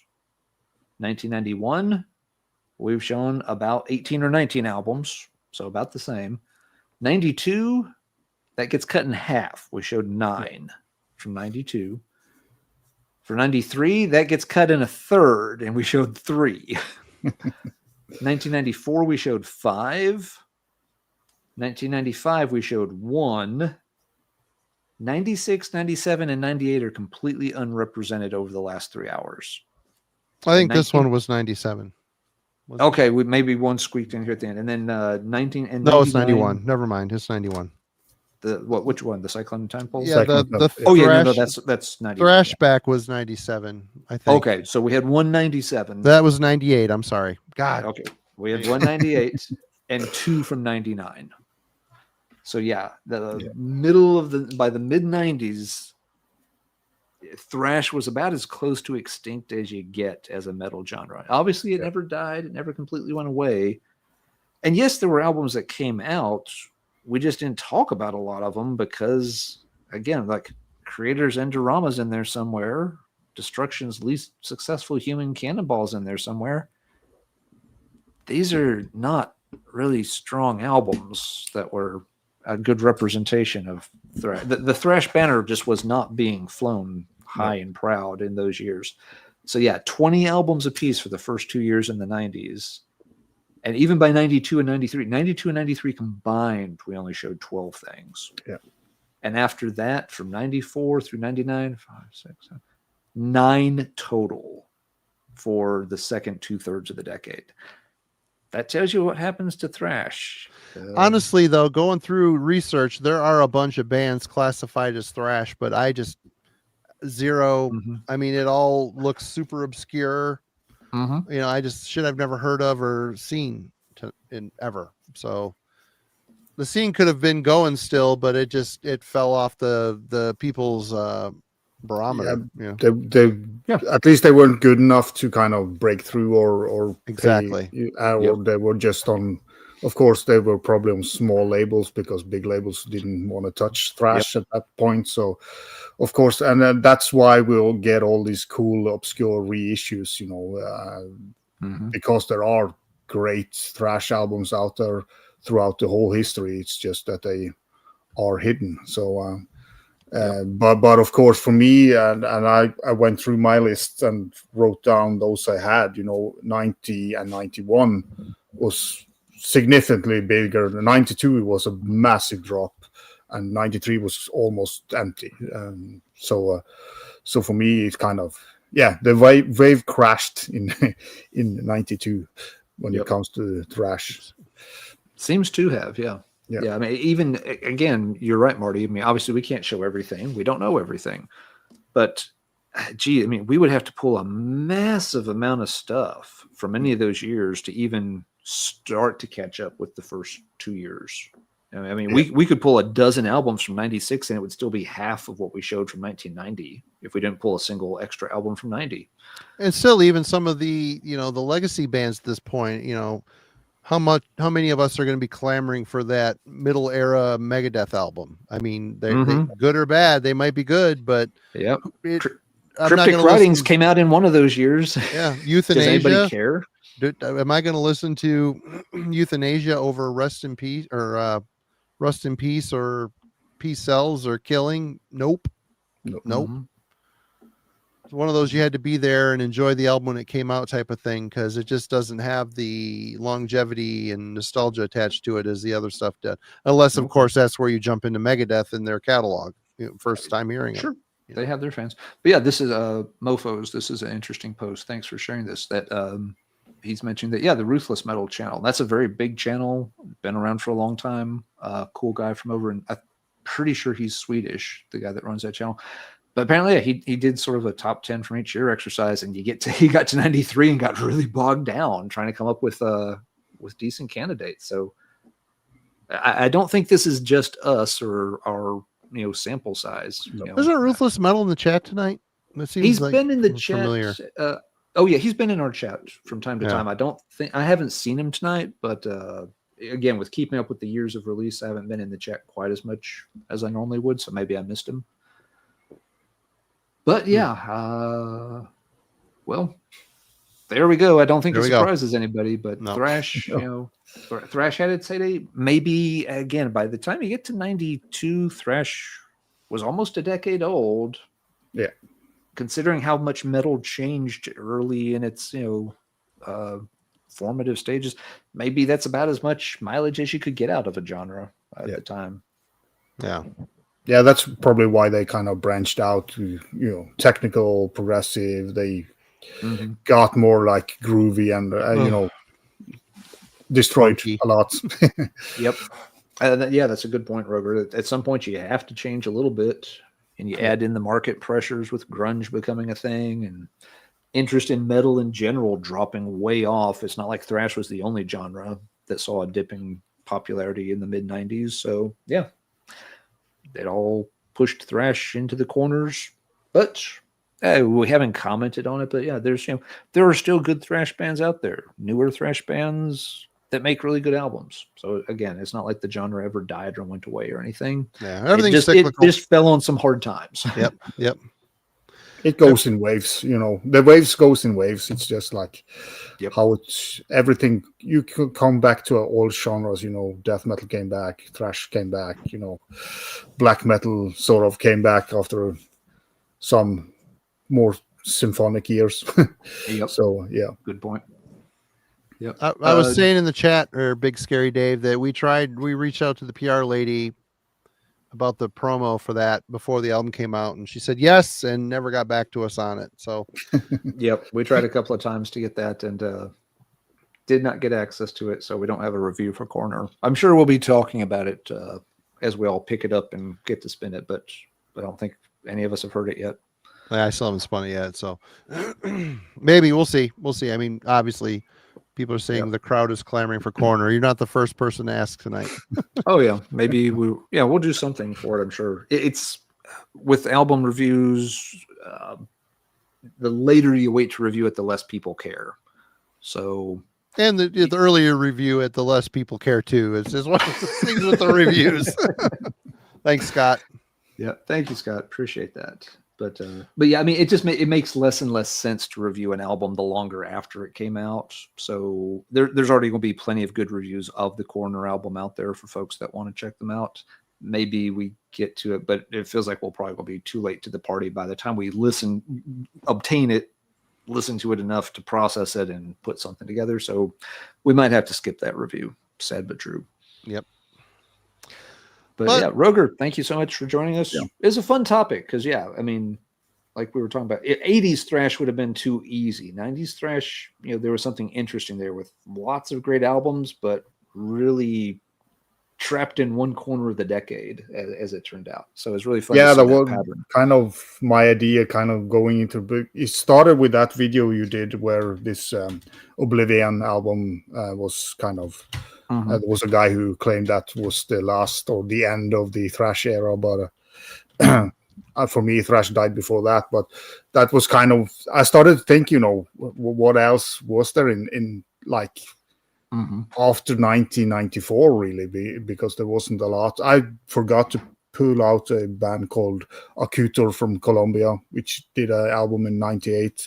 But apart from that, I couldn't find anything in my collection, and I've always been a thrash head, so I've always been looking for it, but there wasn't any good stuff coming out apart from of course, Testament and the normal bands that always went on.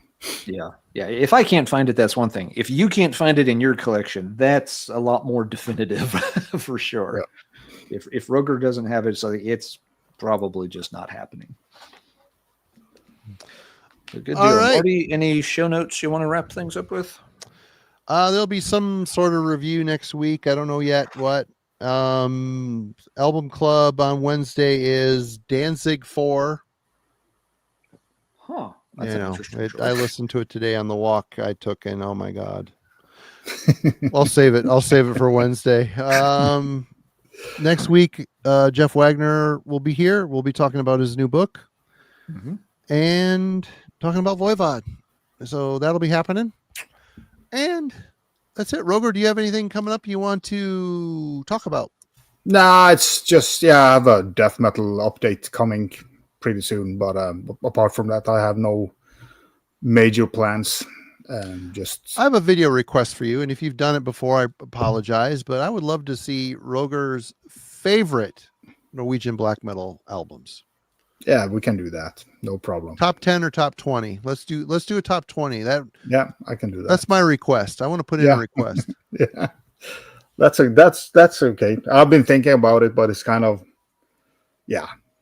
these top lists are so, as I said before, it's so fucking difficult to pick. Just show some favorites. Don't rank them. Yeah, Just show some no, favorites. I'm not ranking them. It's just like if I choose 10, which 10 do I choose? Because there are probably 30 albums that deserve to be. Yes. So it's tough. Yeah.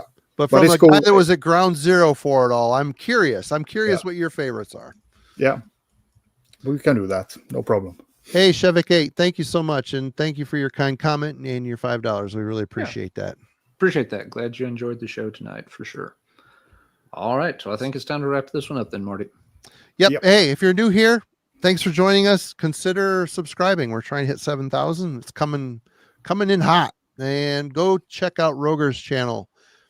Link in the description. Excellent channel. He knows what he's talking about and has an amazing collection. So definitely go check that out. And of course, we never put the link in the description. We should. Let's Talk Metal. Alan has his own channel, of course, and he posts every Tuesday morning. Always something very thought-provoking and cool. So definitely go check that out. Go look up Let's Talk Metal. And yeah, that's it. We appreciate you. Thanks. Y'all have a great weekend. Cheesy thrash.